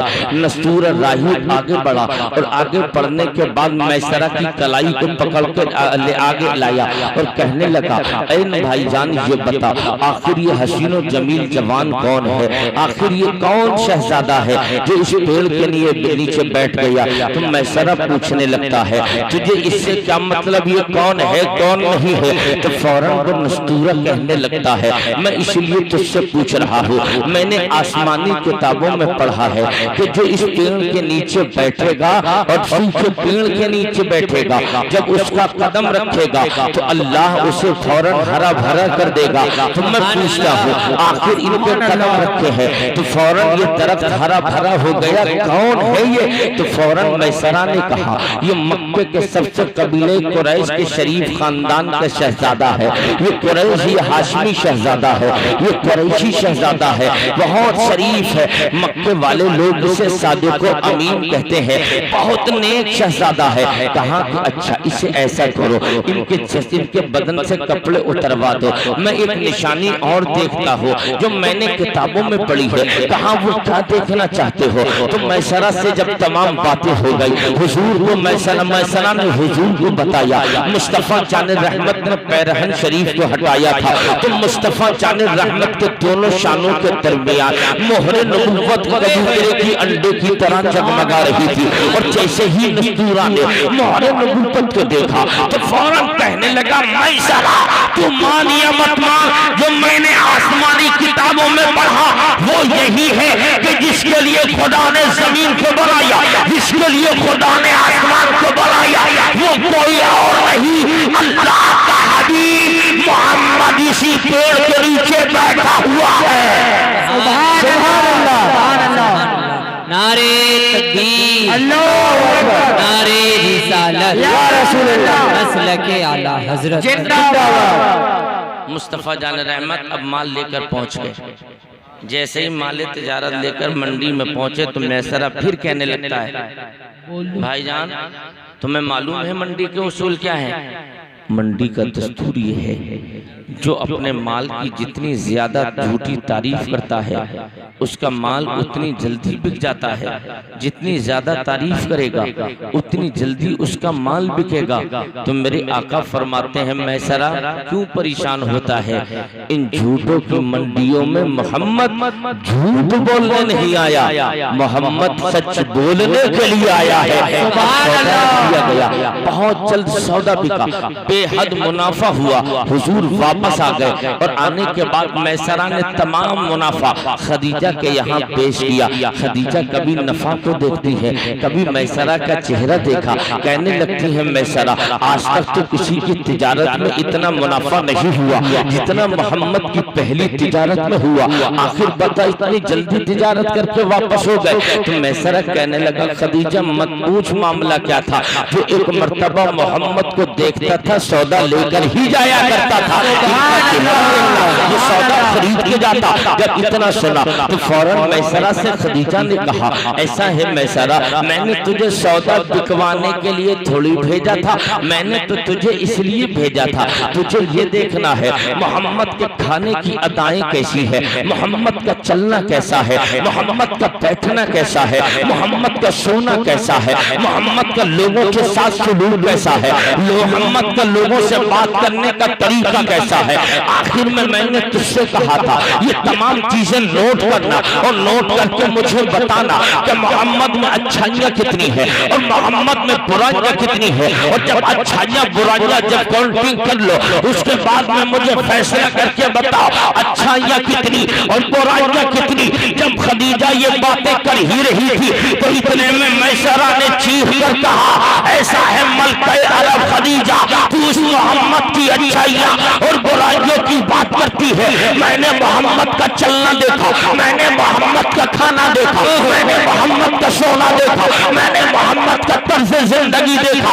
आखिर में इस फैसले पे चला गया, ओ खदीजा जिसने बनाया है वो भी बेअयब है और मोहम्मद को भी खुदा ने बेअयब बना कर भेजा है। सुभान अल्लाह, तकबीर, अल्लाह रिसालत या रसूलल्लाह, जश्न ईद मिलादुन नबी जिंदाबाद जिंदाबाद जिंदाबाद। बहुत अच्छा। अब वही खदीजा है, दिल में शौक पैदा हुआ। ये 2 शौहरों से बेवा हो गई थी। कितने शौहरों से? ऊंचा बोलो, कितने? 2। और इनके इंतकाल पहले कर चुके, 2 शादियां की, दोनों खत्म हो गए। तो इनकी माल दौलत कितना था जरा ये भी सुन लें। अबू बकर सिद्दीक का बयान है, मैंने कलमा नहीं पढ़ा था उससे पहले मैं हुजूर से मेरी दोस्ती थी। ओए होए सुभान अल्लाह। कलमा नहीं पढ़ा था मगर दोस्ती पुरानी मुस्तफा से थी। बहुत अच्छा। मैंने देखा खदीजा इतने सोने चांदी की मालिकन है, अगर अपने घर का सोना चांदी आंगन में जमा करे, एक जवान इस तरफ खड़ा हो, दूसरा जवान बाईं तरफ खड़ा हो, तो सोने चांदी का इतना ऊंचा ढेर होगा कि इधर वाला इधर वाले को नहीं देख सकता, इधर वाला इधर वाले को नहीं देख सकता। उन्होंने पैगाम भेज दिया, अपनी नौकरानी से कहा, नफीसा जाओ, मेरा दिल अब करता है शादी करना है तो मक्के के मोहम्मद से करनी है। क्या बात, सुभान अल्लाह। अब हुजूर की शादी सुन लो और तुम अपनी शादियां सुनो। जी जी जी, इरशाद इरशाद, सुभान अल्लाह। हुजूर की शादी होने के लिए है, 25 साल के हैं मुस्तफ़ा और खदीजा की उम्र शरीफ है 40 साल। कितनी? 40। अच्छा बोलो, कितनी? 40। और हुजूर की उम्र कितनी है? 25। अब बताओ, कोई 25 साल का कड़ियल कवारा जवान 40 साल की बेवा औरत से शादी करेगा? नहीं।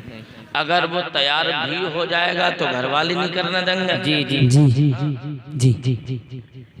लोगों का जहन तो ये बन गया भाई कुंवारा लड़का है तो लड़की भी कुंवारी होनी चाहिए। अगर उसकी बीवी इंतकाल या तलाक वगैरह हो गई हो, कहा कि ये भी पुराना है ये भी पुरानी, तो दोनों का जोड़ एक सा होना चाहिए। लेकिन उम्र का तकाबुल तो होना चाहिए था। इधर 25 साल का जवान, उधर 40 साल की औरत। अब 25 और 40 15 साल का बीच में लंबा फर्क।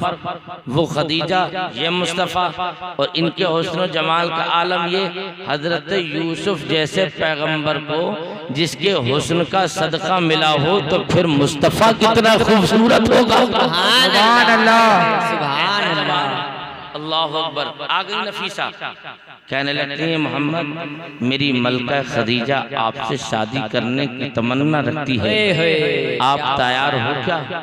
अब मेरे आका ने फरमाया, ओ जवानों अब तुमसे बात करनी है। जी जी। पैगंबर ने फरमाया, नफीसा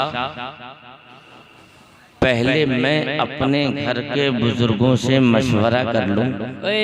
सुभान अल्लाह, क्या कर लूं? बुजुर्गों से मशवरा कर लूं। आपको मशवरे की क्या जरूरत?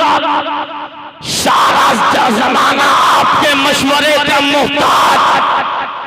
आप घर वालों से मशवरे की बात कर रहे हैं आका, तो मुस्तफा के गुंबद से जवाब आएगा, ये मशवरा भी अपने लिए नहीं उम्मत को सिखाने के लिए हो रहा है, ताकि के बच्चे कल जवान हो जाए, और जवान होने के बाद जब उनके रिश्ते आने लगे तो कहीं ऐसा न हो मेरी उम्मत का कोई बच्चा अपनी मर्जी से शादी करे और उस शादी में माँ बाप की मर्जी शामिल न हो, उन्हें माँ बाप को इत्तला तक न हो, और बच्चा शादी कर ले। तो सरकार ने यह मशवरा देकर यह जमाने को बताया कि जिन रिश्तों में अगर बुजुर्गों के मशवरे शामिल होते हैं अल्लाह उनमें बरकतें अता फरमाता है।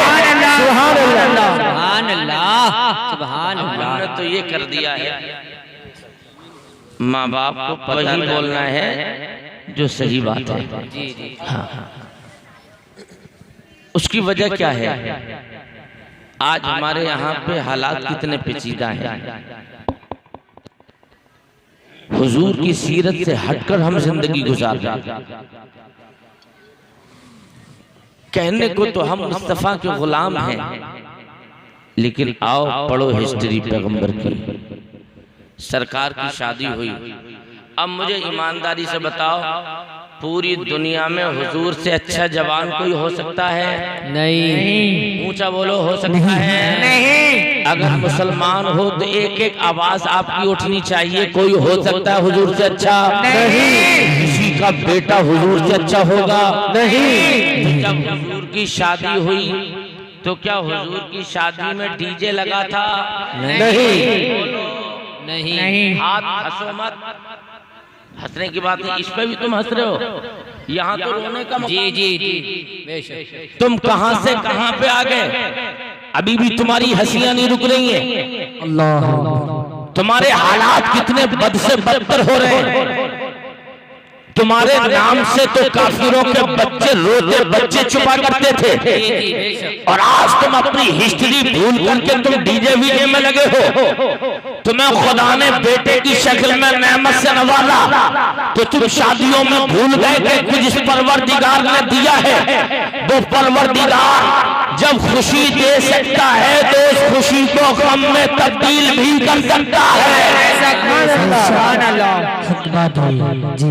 तुम्हें एहसास नहीं? जो खुदा जवान कर सकता है, जिसने शादी का दिन दिखाया है, तो घोड़े पे बैठे बैठे वो मार भी तो सकता है। बेशक, सुभान अल्लाह। तुम भूल गए? तुम्हारे बच्चे की शादियों में डीजे बजेंगे? कलमा पढ़ोगे हुजूर का? तुम्हारा बच्चा क्या हुजूर की तरह होगा? नहीं। अगर कायनात में सबसे खूबसूरत जवान की शादी में डीजे नहीं बजा तो मुसलमान, जब तेरे नबी की शादी में डीजे नहीं लगा तो तेरे बच्चे की शादी में डीजे क्यों लग रहा है? तेरे बच्चे की शादियों में डांस की पार्टी क्यों हो रही है? तो मैं कहता हूँ कि तू अपने घर में रब के अज़ाब को दावत दे रहा है और खुदाई अज़ाब को तू बुला रहा है। और याद रखना, अगर रब का अज़ाब तेरे दरवाजे पे आ गया तो दुनिया की कोई ताकत खुदा के अज़ाब से तुझे बचाने वाली पैदा तक नहीं हुई। सुभान अल्लाह। आज तुम हुजूर के जलसे में आए हो, तुमने हुजूर का कलमा पढ़ा है। जिन लोगों ने कलमा पढ़ा है जरा हाथ उठाएं। वो जिसने पढ़ा, औरतें नहीं, मर्द उठाएं, सिर्फ उठाए रखो, उठाए बिल्कुल। कलमा किसका पढ़ा है? उठाओ भाई, किसका कलमा पढ़ा तुमने? मोहम्मद मुस्तफा सल्लल्लाहु अलैहि वसल्लम। आज के इस जलसे में हाथ नीचे न गिरे, हुजूर को हाजिर नाजिर जानकर हाथ उठाइए और ये तसव्वुर कीजिए कि हुजूर हमें मुलाहजा फरमा रहे हैं, हमें देख रहे हैं मेरे आका। हाथ उठाकर बोलिए, आज से हम अपने बच्चों की शादियों में डीजे नहीं बजाएंगे। जल्दी हाथ उठा के बोलो, नहीं बजाएंगे। बुलंद करके बोलो, बजाएंगे नहीं, लगाएंगे नहीं। जिन शादियों में डीजे लगेगा उसके यहाँ खाना खाने जाएंगे? नहीं जाएंगे। अब आप अहद कर लिया है, हाथ नीचे कर लो। आज के जलसे का मैं तुम्हें यही पैगाम दे रहा हूँ।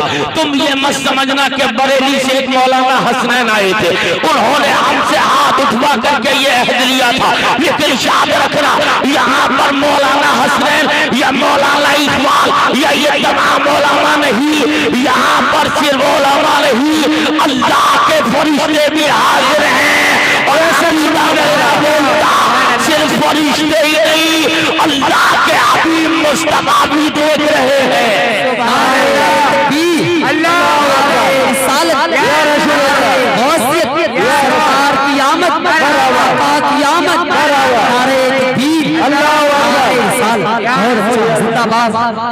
बहुत अच्छा फरमा रहे हैं हज़रत, ये सच्ची बात है। बहुत अच्छा, वाह जिंदाबाद। हम कहाँ थे यार? जी जी बेशक। कहाँ आ गए? और इससे भी बुरे देखने दिन मिलेंगे क्या? अल्लाह, इससे भी खराब दिन देखने के लिए रह गए हैं। हमारे साथ कौन सा जुल्म नहीं हो रहा है? आखिर वजह तो है, ये कोई और वजह नहीं, हमारी बदआमालियों का नतीजा। जी जी बेशक। हम नमाजों से कोसों दूर हैं, एक दूसरे की चुगलखोरी में मसरूफ रहते हैं। उसने ये किया, उसने ये किया, उसने ये किया। मैं कहता हूँ नहीं, मुसलमान का तरीका ये नहीं है। मुसलमान सब कुछ हो सकता है, लेकिन कभी मुस्तफ़ा के साथ गद्दारी नहीं कर सकता। जी जी बेशक बेशक। लेकिन मुस्तफ़ा का गद्दार और गुस्ताख नहीं हो सकता। नहीं हो सकता। तो तुम मुसलमान हो, गुलाम हो हुजूर के, तो मेरे भाइयों गुलामी का हक अदा करो, गुलामी का हक अदा करो। आज तुम्हें पला पलाया इस्लाम मिल गया, तो मैं आपसे अर्ज करता हूँ, इधर हुजूर की शादी हो गई, बात यही तो चल रही थी। जी जी। बेटी खामोश हो जा, हुजूर की शादी हो गई। अब मुझे बताओ, इतनी दौलत वाली बीवी जिसके आगे पीछे नौकरानियां हों, जी जी बेटियों तुम्हारे लिए पैगाम है। अब ये मेरे नबी की जिंदगी हर इंसान के लिए नमूने अमल है। जी जी बेशक। मुस्तफ़ा के निकाह में जब खदीजा आ गई तो कितनी दौलत की मालिक है ये। सोने चांदी का ढेर अगर इनके आंगन में जमा करो तो इधर वाला इधर को नहीं देखे, इधर वाला इधर वाले को नहीं देखे। अब अंदाजा लगाओ कितने अरबों खरबों मिलियन यानी क्या क्या इतनी दौलत की मालिक जो औरत हो, और वो निकाह एक सादा से इंसान से करे। सुभान अल्लाह, सुभान अल्लाह।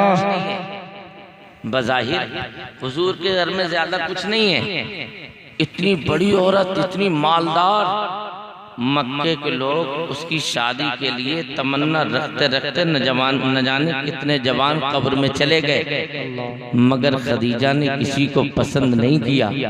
अगर खदीजा का किसी पर दिल आया है तो मेरे मुस्तफा पे दिल आया है। सुभान अल्लाह, सुभान अल्लाह। अब जब आप बताइए, अगर किसी बड़े बाप की बेटी किसी गरीब के घर में शादी होकर आ जाए तो उसका मिजाज वही तो होगा जो अपने घर बाप के घर पे था। जी जी जी बोलो जी जी जी वही होगा ना। जी जी वही ख्यालात होंगे। इल्ला माशाअल्लाह, उनमें कुछ ऐसी भी हैं हमारी बेटियां जिन्हें अल्लाह ने शऊर भी अता फरमाया है कि दौलत, इज्जत और जिल्लत ये सब अल्लाह के इख्तियार में है। बेशक जिसे चाहे दे, बल्कि हकीकत ये है कभी अल्लाह दौलत देकर इम्तिहान लेता है और कभी खुदा गरीब रख कर के इम्तिहान लेता है। सुभान अल्लाह। जी जी जी हक है। आ गई निकाह में तो जिसके आगे पीछे नौकरानियां हों, बिस्तर नौकरानी करे, पानी लाए, खाना खिलाए, सब काम नौकरानी करे, तो बताओ ऐसी औरत किसी के घर आके खुद हाथ से काम कर लेगी? नहीं, मुश्किल है। कहिए यानी क्या बात कर रहे हो, मैंने तो अपने बाप के घर कभी एक प्याला इधर से उधर नहीं किया था। जी जी जी हाँ, आए तुम्हारे हम घर वालों के प्याले से इधर से उधर प्लेटों में खाना लिए लिए फिरे, मैंने कभी ऐसा कुछ नहीं किया था। मगर वाह, इस्लाम की पहली माँ खदीजा, तेरी अजमतों पे कुर्बान, तेरी रिफत पे कुर्बान। सुभान अल्लाह। इधर हुजूर को जिस औरत ने बचपन में दूध पिलाया था, उस दूध पिलाने वाली दाई माँ का नाम हलीमा है। इधर हलीमा को पता चला मेरे बेटे मोहम्मद की शादी हो गई है। हलीमा के दिल में शौक पैदा हुआ, चलूं अपने बेटे को बहू की मुबारकबाद दे आए। सुभान अल्लाह, सुभान अल्लाह। अब सुनो जवानों, तुम भी और बेटियों तुम भी। हलीमा चली, जैसे ही हुजूर के दरवाजे पर दस्तक दी, सरकार ने अपने पाकीज़ा नूरानी हाथों से दरवाजा खोला। सामने देखा चेहरे झुर्रियों पे है, हाथ में डंडा है, गुर्बत के आसार है। आका ने लपक कर आगे बढ़े, सलाम करते करते हाथों को चूमा, पेशानी को चूमना शुरू कर दिया। सुभान अल्लाह, सुभान अल्लाह। सामने खदीजा देख रही है, आका क्या करते हैं, उस बूढ़ी औरत के हाथ को चूमते हैं, पेशानी को चूमते हैं। मैं जवानों तुम्हें आज हुजूर की इस जिंदगी से तुम्हें सबक सिखाना चाहता हूँ। अगर तुम चाहते हो कि तुम्हारी बीवियां तुम्हारे माँ बाप की इज्जत करें, तो तुम भी बीवियों के सामने पहले माँ बाप की हुजूर की तरह इज्जत करके देख लो।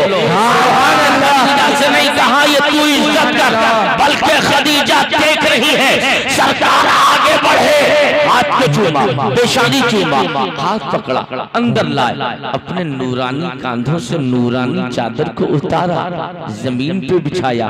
सरकार अर्ज करते हैं माँ बैठ जाइए। हलीमा बैठ गई। मेरा नबी, जैसे हम अत्तहियात में नमाज में अत्तहियात पढ़ते ना दुजानू होकर, तो ऐसे ही मेरे नबी अपनी माँ के सामने दुजानू हाथ बांधकर बैठ गए। जैसे ही मेरा पैगंबर अपने माँ के सामने बैठा था, अल्लाह का हबीब अपनी माँ के सामने है, सामने से खदीजा टकटकी बांध के देख रही है। आखिर ये इज्जतदार कौन औरत है जिसके सामने मेरा शौहर अपने सर अपने कांधे से नूरी चादर उतार कर उसे चादर पे बिठाता है और सामने दो जानी हाथ बांध कर बैठा हुआ है और उसकी बातों पर उसके कान लगे हुए हैं और उस बूढ़ी औरत के चेहरे पे नजरें जमी है। आगे आ गई बढ़ के और आकर अर्ज करती है, या रसूल अल्लाह, वो मेरे सरताज ये बता दो, ये मोहतरम औरत कौन है, ये इज्जत वाली कौन औरत है जिसके सामने दो जानू हाथ बांध कर आप बैठे हैं, जिसकी बातों पर कान आप पे लगे हुए हैं,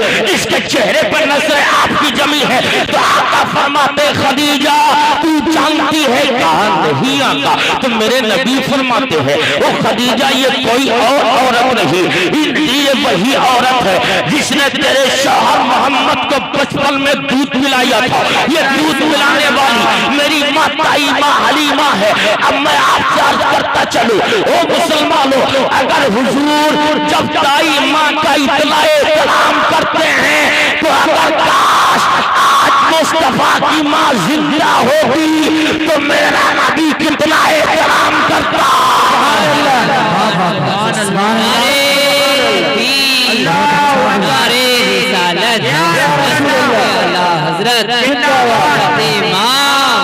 अज़मते माँ सुभान। बहुत अच्छा, जिंदाबाद जिंदाबाद, क्या बात।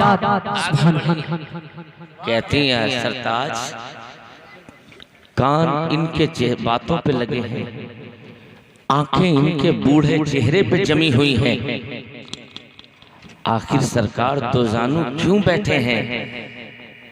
तो मेरे नबी की रहमतों ने जवाब दिया था खदीजा मैं अपनी माँ के सामने दो जानू इसलिए बैठा हूँ ताकि मेरी उम्मत के बच्चों को माँ बाप के सामने बैठने का सलीका आ जाए। यानी माँ बाप के सामने बैठने का सलीका पैगंबर सिखा रहे हैं। फिर इरशाद फरमाते हैं खदीजा तू ये कहती कि मैं चेहरा क्यों देख रहा, तो सुन ले खदीजा, अगर कोई बेटा अपने माँ बाप का अगर 100 मर्तबा भी प्यार से चेहरा देखेगा तो अल्लाह उस बेटे को हर नजर के बदले एक हज मकबूल का सवाब अता फरमाएगा। सुभान अल्लाह सुभान अल्लाह सुभान अल्लाह। बहुत अच्छा, सुभान अल्लाह सुभान अल्लाह। एहतराम बंद कर दिया ना, अब हम रोना रोते हैं। देखो हमारी बेटे की बहू आई है, उसने जो है हमें 2-4 महीने न हुए उससे पहले अलग साजे का नंबर आ गया। मैं कहता हूँ नहीं नहीं बात तेरी गलत है, अलग साजे का नंबर इसलिए आया तेरे घर तेरे बेटे की बहू इसलिए तेरी औकात नहीं समझती है कि कम से कम तेरा बेटा अपनी बहू के सामने तेरी इज्जत करता।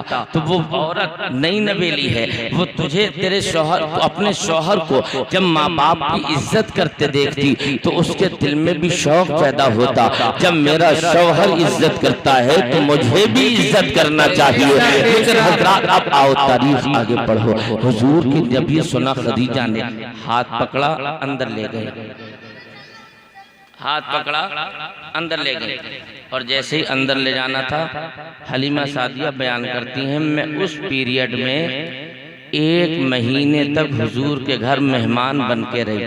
सुभान अल्लाह। कितने दिन तक? 1 महीने। मुझे बहुत अच्छा लग रहा है तुम लोगों को सुनाते हुए। तुम्हें अच्छा लग रहा है? जी जरा जब अच्छी बातें हो रही तो मोहब्बत से कह दो सुभान अल्लाह। सुभान अल्लाह सुभान अल्लाह। बहुत बढ़िया बयान हो रहा है माशाअल्लाह। कितने दिन तक रुकी? 1 महीना। 1 महीना। 1 महीना जब रुकी थी तो खदीजा मलके अरब हैं भाई, जी जी, आगे पीछे जिसकी नौकरानियां चले वो किसी को 1 कप पानी क्यों दे सकती हैं? जी जी, मगर हलीमा कहती नहीं, खदीजा का सिस्टम ये था पूरे महीने जब तक मैं रुकी पहले मुझे पिलाती थी बाद में खुद पिया करती थी। सुभान अल्लाह। क्या बात है, सुभान अल्लाह सुभान अल्लाह। बहुत अच्छा।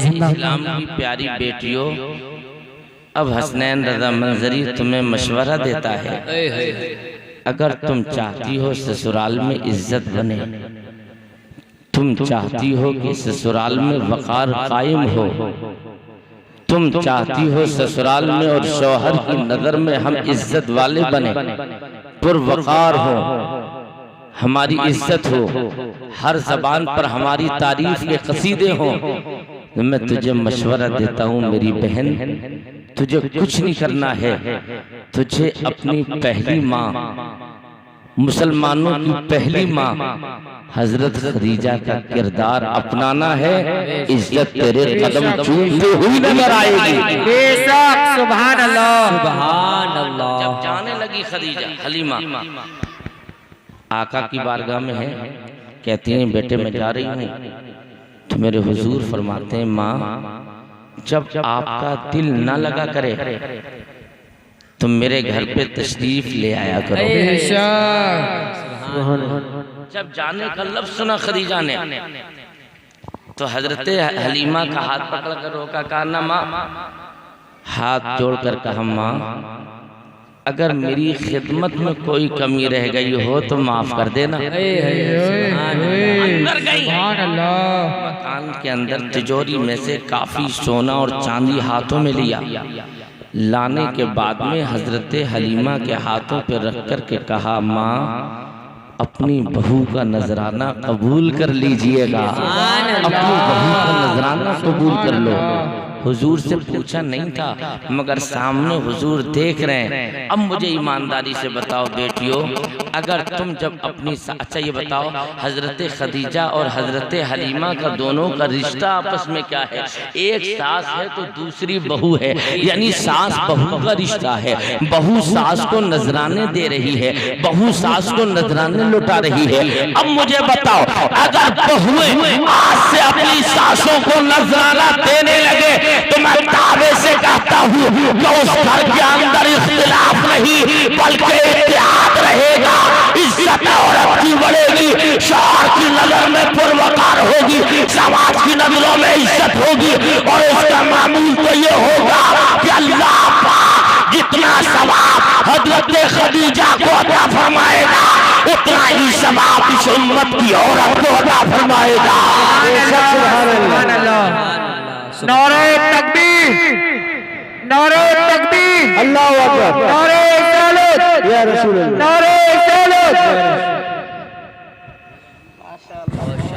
नारे तकबीर, अल्लाहू अकबर, रिसालत या रसूल अल्लाह, रिसालत, सरकार की आमद, सरकार की आमद, जश्न ईद मिलादुन नबी, जश्न ईद मिलादुन नबी, हजरत अल्लामा मुफ्ती हसनैन मंजरी साहिब क़िबला तकबीर, हक अदा कर दिया खिताबत का हजरत ने। माशाअल्लाह बहुत ही प्यारा बयान किया हजरत ने, अल्लाह ताला का ला शक। अब जाने लगी हजरत हलीमा सादिया, तो मैं अब तुम्हें मशवरा देता हूँ इस्लाम की इज्जतदार बेटियों, इस्लाम की गैरतदार माओं और बापों, जब तुम अपनी बेटियों के रिश्ते करो, शादियां करो तो साथ में ताकीद करना बेटियों, जिस तरीके से तुमने हमारी इज्जत की थी, हमारी बातों को बर्दाश्त किया था, ससुराल जाके अपने शौहर की माँ बाप की भी इज्जत करना, उनकी बातों की बर्दाश्त करना। यकीनन अगर इन बातों पे अमल कर लेगी वो बीवी तो उसका घर जहन्नम नहीं बिल्कुल जन्नती गहवारा हो जाएगा। सुभान अल्लाह। लेकिन अब आखिरी पैगाम उसके बाद, क्योंकि 2.25 घंटे हो गए। जी जी जी बहुत शानदार, 2.25 घंटे हो गए। जरा मोहब्बत से बोलो सुभान अल्लाह। सुभान अल्लाह। तो तुम्हें नमाज पढ़नी है जी, पढ़ोगे नमाज इंशाअल्लाह? हाथ उठा के बताओ, हाथ उठा के नमाज पढ़ोगे इंशाअल्लाह? कब से पढ़ोगे? हाँ, जब मतलब किसी काम के ना रहोगे तब पढ़ोगे। हाथ पैर इधर उधर गिरेंगे तब बोले अभी तो हम जवान हैं, अभी क्यों पढ़ेंगे भाई, अभी कोई बढ़ापा थोड़ी आ गया है। अगर को भी दाढ़ी रखा लो, बोले अभी तो किसी बच्चे की शादी भी नहीं की है, कैसे दाढ़ी रखा लेंगे? हाँ, अभी से बुजुर्ग बन जाए। मैं कहता हूँ कि अगर दाढ़ी रख लेगा तो क्या तेरे बच्चे की शादी नहीं होगी? जी जी अरे भाई दाढ़ी रखाओ, हुजूर की सुन्नत है। जी जी बेशक है। हाँ, सच्चाई के साथ दाढ़ी की अपनी एक करामत है, दाढ़ी की अपनी एक करामत ये भी है कि जब दाढ़ियाँ रखी हैं और नमाजों की पाबंदियाँ हैं तो उसमें एक चीज़ और भी है। रब फरमाता है इन्ना सलाता तन्हा अनिल फ़ाहशाए वल मुनकर, कि बेशक नमाज रोकती है बेहयाई से, बुरी बातों से। तो अब समझो, अगर बात बुरी मत मानिएगा, हो भी तो भी कोई बात नहीं है, रब ने फरमाया बेशक नमाज रोकती है बेहयाई से और बुरी बातों से। अब समझो, जो नमाजी नमाज पढ़ रहा है और बुरी बातों से रुक गया तो समझो कि उसको उसकी नमाज ने बुरी बातों से रोक दिया।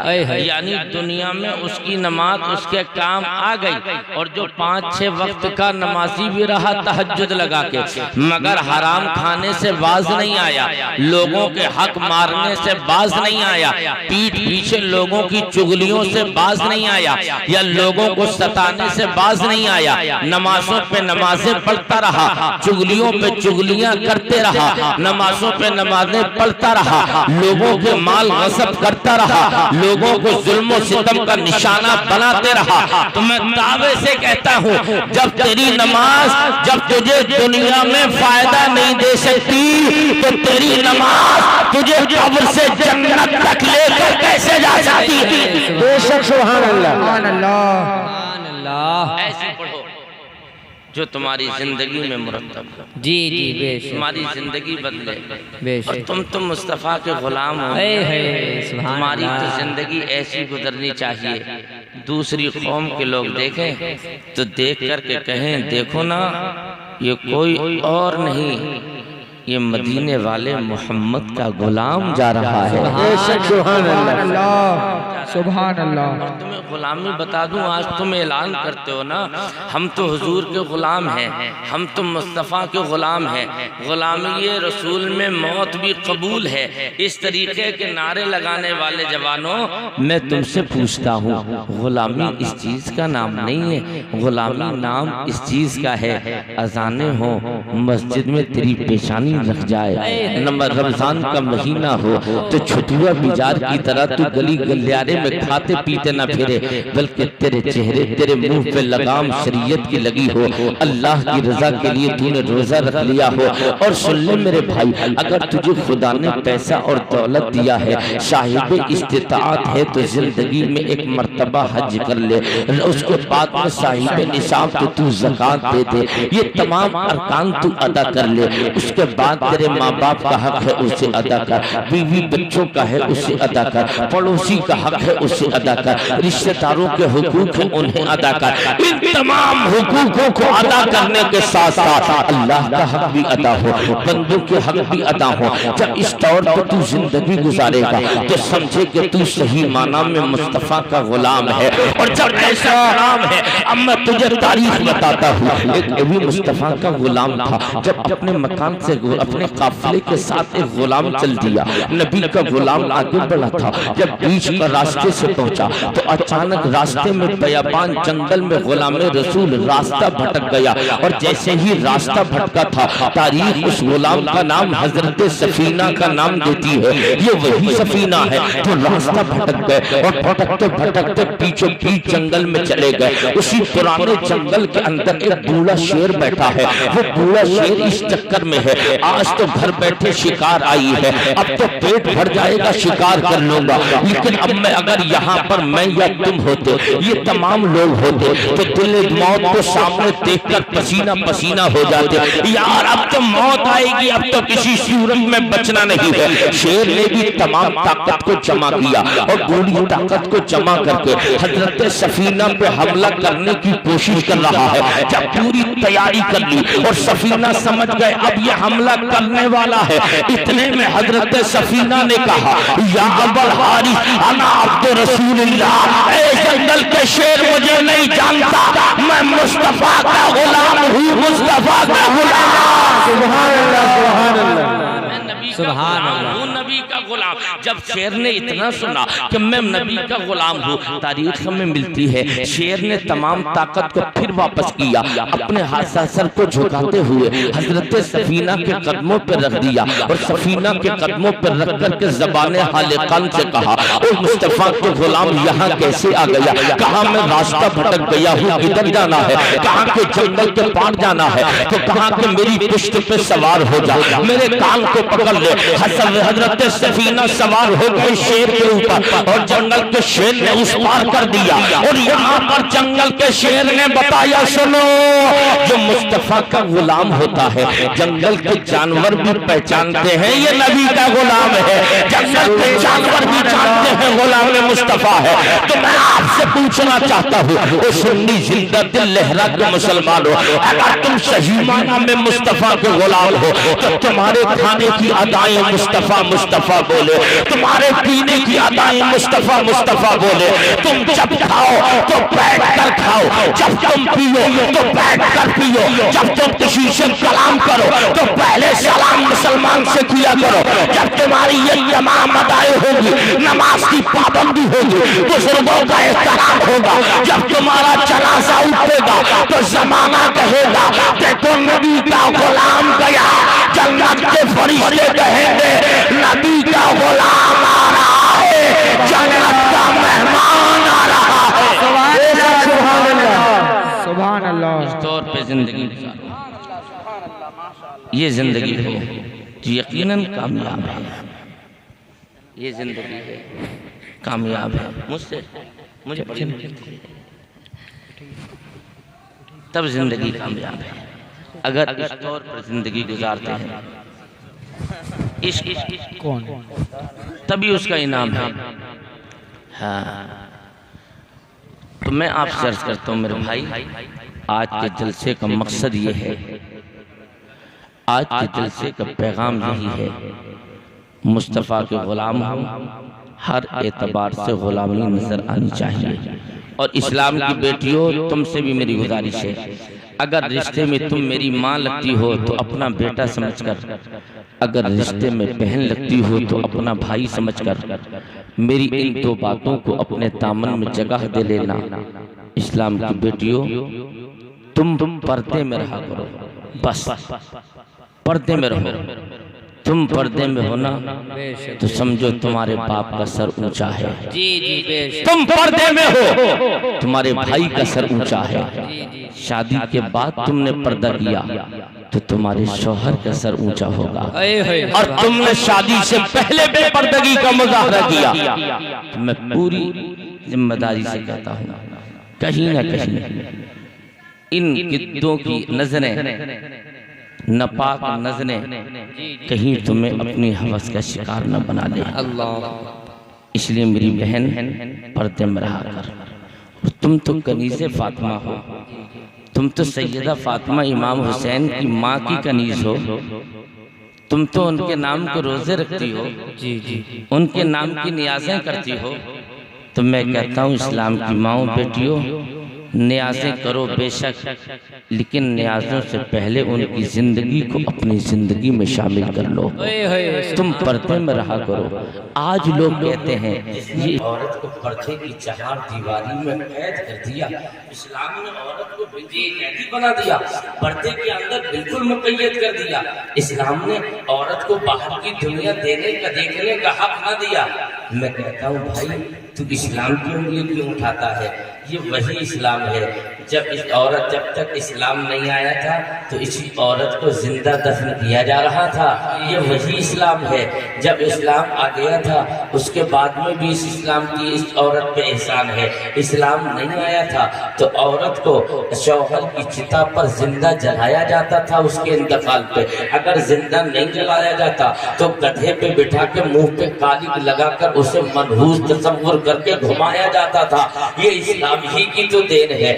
इस्लाम ने कहा पस्ती से निकाल कर उसे बुलंदी का मकाम अता कर दिया है। तुम कहते हो इस्लाम ने पर्दे में रह करके उसे औरत को कैद कर दिया। इस्लाम ने पर्दे की चार दीवारी में औरत को कैदी बना।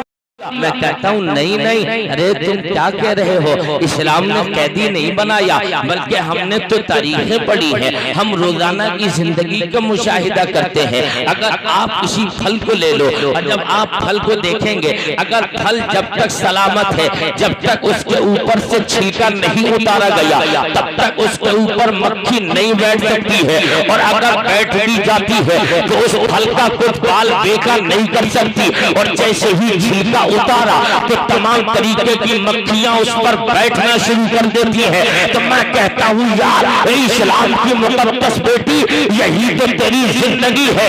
जब तक तू पर्दे में रहेगी, जब तक तेरे ऊपर किसी हुल्ले की निगाह नहीं जा सकती है, तू पर्दे में ना, तू इज्जत के साथ रहेगी, तू वकार के साथ रहेगी। तेरी हुस्न में खुदा बेशुमार बरकतें और हुस्न में इजाफा फरमाएगा, बदनजरी से बचेगी। और सुन ले मेरी इस्लाम की प्यारी बहन, सुन ले इस्लाम की मुकद्दस बेटी, तू किसी की माँ है या तू किसी की बेटी है, लेकिन तू है। अगर तू तेरी तो पोजीशन ये कि तू किसी सरमायादार की बेटी है या किसी ठेकेदार कारखानदार की बेटी है या किसी जमींदार की बेटी है, तो तू उसी जमीन के तैश में ये दुनिया की तमाम रंग रंगेलियों में मस्त हो गई। मैं कहता हूँ इस्लाम की इज्जतदार बेटी जिसकी फातिमा की बात करती है, उस फातिमा की जिंदगी को जब नजरान के यहूदियों में मुबाहला था, उसके बाद ये मामला तय हुआ। हुजूर अपनी बेटी फातिमा के घर से जब फातिमा को लेकर आ रहे थे, तो आगे आगे मुस्तफा, पीछे पीछे फातिमा, उसके पीछे अली, उसके पीछे हसन, उसके पीछे हुसैन। ये पंजतन पाक का काफिला चला। जब पंजतन का काफिला चला, आगे मुस्तफा, बीच में फातिमा, उसके पीछे अली, उसके पीछे हसन हुसैन। तो मैंने तसव्वुर में अर्ज किया, आका आप आगे है ठीक है, आपके पीछे अली होंगे, अली के पीछे फातिमा, लेकिन तारीख तो उल्टी है। नबी रहमत ने फरमाया हर काम में राज है, मैं इसलिए आगे हूँ। जहाँ पे मैंने कदम रखा उसी कदम पे फातिमा ने कदम रख दिया, जहाँ पे फातिमा का कदम रखा गया उसी कदम पे हजरत अली ने कदम रख दिया। जब अली का कदम रख गया तो उसी कदम पे हसन ने कदम रखा, उसी कदम पे हुसैन ने कदम रखा। और जब ये कदमों का सिलसिला चला तो सरकार की बारगाह में अली ने अर्ज किया, या रसूल अल्लाह, जहाँ पे आपका कदम उसी कदम पे फातिमा का कदम, फातिमा के कदम पे अली का कदम, अली के कदम पे हसन हुसैन का कदम। आका नाज का तो नबी जद्दौलैन ने फरमाया, वो अली याद रखना मेरी बेटी फातिमा के पर्दे का आलम ये है, आसमान को आसमान, जमीन भी फातिमा के कदमों का निशान न देख पाए।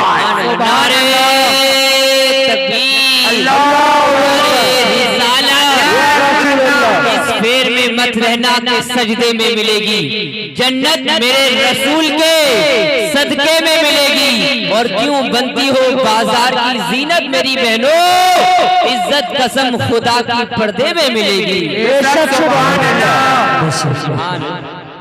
मेरी माओ, तुमसे मैं हाथ जोड़कर अर्ज करता हूँ, आप पर्दे में रहो। और जवानों, तुमसे भी मैं हाथ जोड़कर अर्ज करता हूँ, हुजूर के जलसे में हो, तुम अपनी नजरों की हिफाजत करो। तुम किसी की इज्जत के साथ खिलवाड़ करोगे। इमाम शाफी फरमाते हैं, अगर तुमने किसी के साथ बदनजरी की तो जब तक उस बदनजरी का बदला तुम्हारी जिंदगी में हो नहीं जाएगा, अल्लाह तुम्हें उस वक्त तक मौत नहीं अता फरमाएगा। अल्लाहु अकबर। समझ रहे हो? इसलिए अपनी नजरों की हिफाजत करो, रास्ते से चलो, नजरें नीचे रखो इंशाअल्लाह। मौलाना रूम अपनी मसनवी में लिखते हैं, गरीब मुसलमान था, मजदूरी करने गया, कई दिन तक मजदूरी नहीं लगी, घर में फाके पे फाका। उसकी एक बेटी थी, हसीन थी, जवान थी, गलत ख्याल दिल में पैदा हो गया, घर से निकली बन सवर के, अपने छोटे छोटे बहन भाइयों से कहती है, भाई भैया बहन भाइयों में जा रही हूँ, घर में गरीबी का आलम यह है, भूख की वजह से तुम्हारा तड़पना सिसकना नहीं देखा जाता, मार्केट जाऊंगी, वहाँ से जवान लोग गुजरते होंगे और मैं अपना चेहरा खोलकर चौराहे पे खड़ी हो जाऊंगी, किसी जवान की नज़र मेरे ऊपर पड़ेगी और वो जवान जब मेरी नज़रों से नज़रें लड़ाएगा उसको करीब बुला लूंगी और अपने पूरे बदन का सौदा उससे कर दूंगी। जो पैसा मिलेगा ना, उस पैसे से मैं अपने तुम्हारे लिए खाने पीने का इंतज़ाम करूंगी।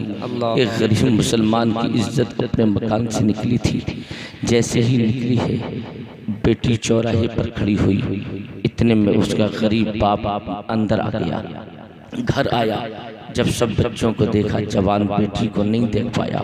जब जवान बेटी उसको न मिल सकी तो बच्चों से पूछा कहाँ है बेटी? कहा बाबा जान आपकी बेटी हमारी बहन ये कहकर गई घर में बाप की मजदूरी नहीं लगती, घर में फाका है, तुम्हारा तड़पना बिलकना नहीं देखा जाता, बन सवर के गई है। कहा कि मैं मैदान के मार्केट के चौराहे पर खड़ी होंगी और वहाँ से जवानों के गुजरने का सिलसिला है, जो जवान मुझे देखेगा तो मैं उसके करीब बुलाकर उससे अपने बदन का सौदा करूँगी, जो पैसा मिलेगा उससे मैं तुम्हारे खाने पीने का इंतज़ाम करूँगी। गरीब बाप ने जब ये आवाज़ सुनी दिल निकल गया, ऐसा लगा ज़मीन फट गई हो। फौरन अपने पेशानी को सजदे में रख कर के अर्ज किया, मौला मेरी इज्जत मेरे मकान के बाहर चली गई, इलाहुल आलमीन मेरी इज्जत की हिफाजत फरमा। मौला मेरी इज्जतों का क़िबला टूटने वाला है, मेरी इज्जतों का ताजमहल चकनाचूर होने वाला है, इज्जतों का शीश महल मिस्मार होने वाला है, इलाहुल आलमीन मेरी इज्जत की हिफाजत फरमा। ये गरीब मुसल्ले पर बैठ कर रोता तड़पता बिलखता रहा। शाम का वक्त हुआ, बेटी वापस आ गई और जैसे ही बेटी वापस आई बाप ने बेटी को देखा तो बाप बेटी का चेहरा देखकर चीख मार के बोलता है, मेरी बेटी क्या तू काला मुंह करा के तू नहीं आई है? क्या तू इज्जत लुटवा कर तो नहीं आई है? क्या तूने इज्जतों का ताजमहल तो नहीं तोड़वाया?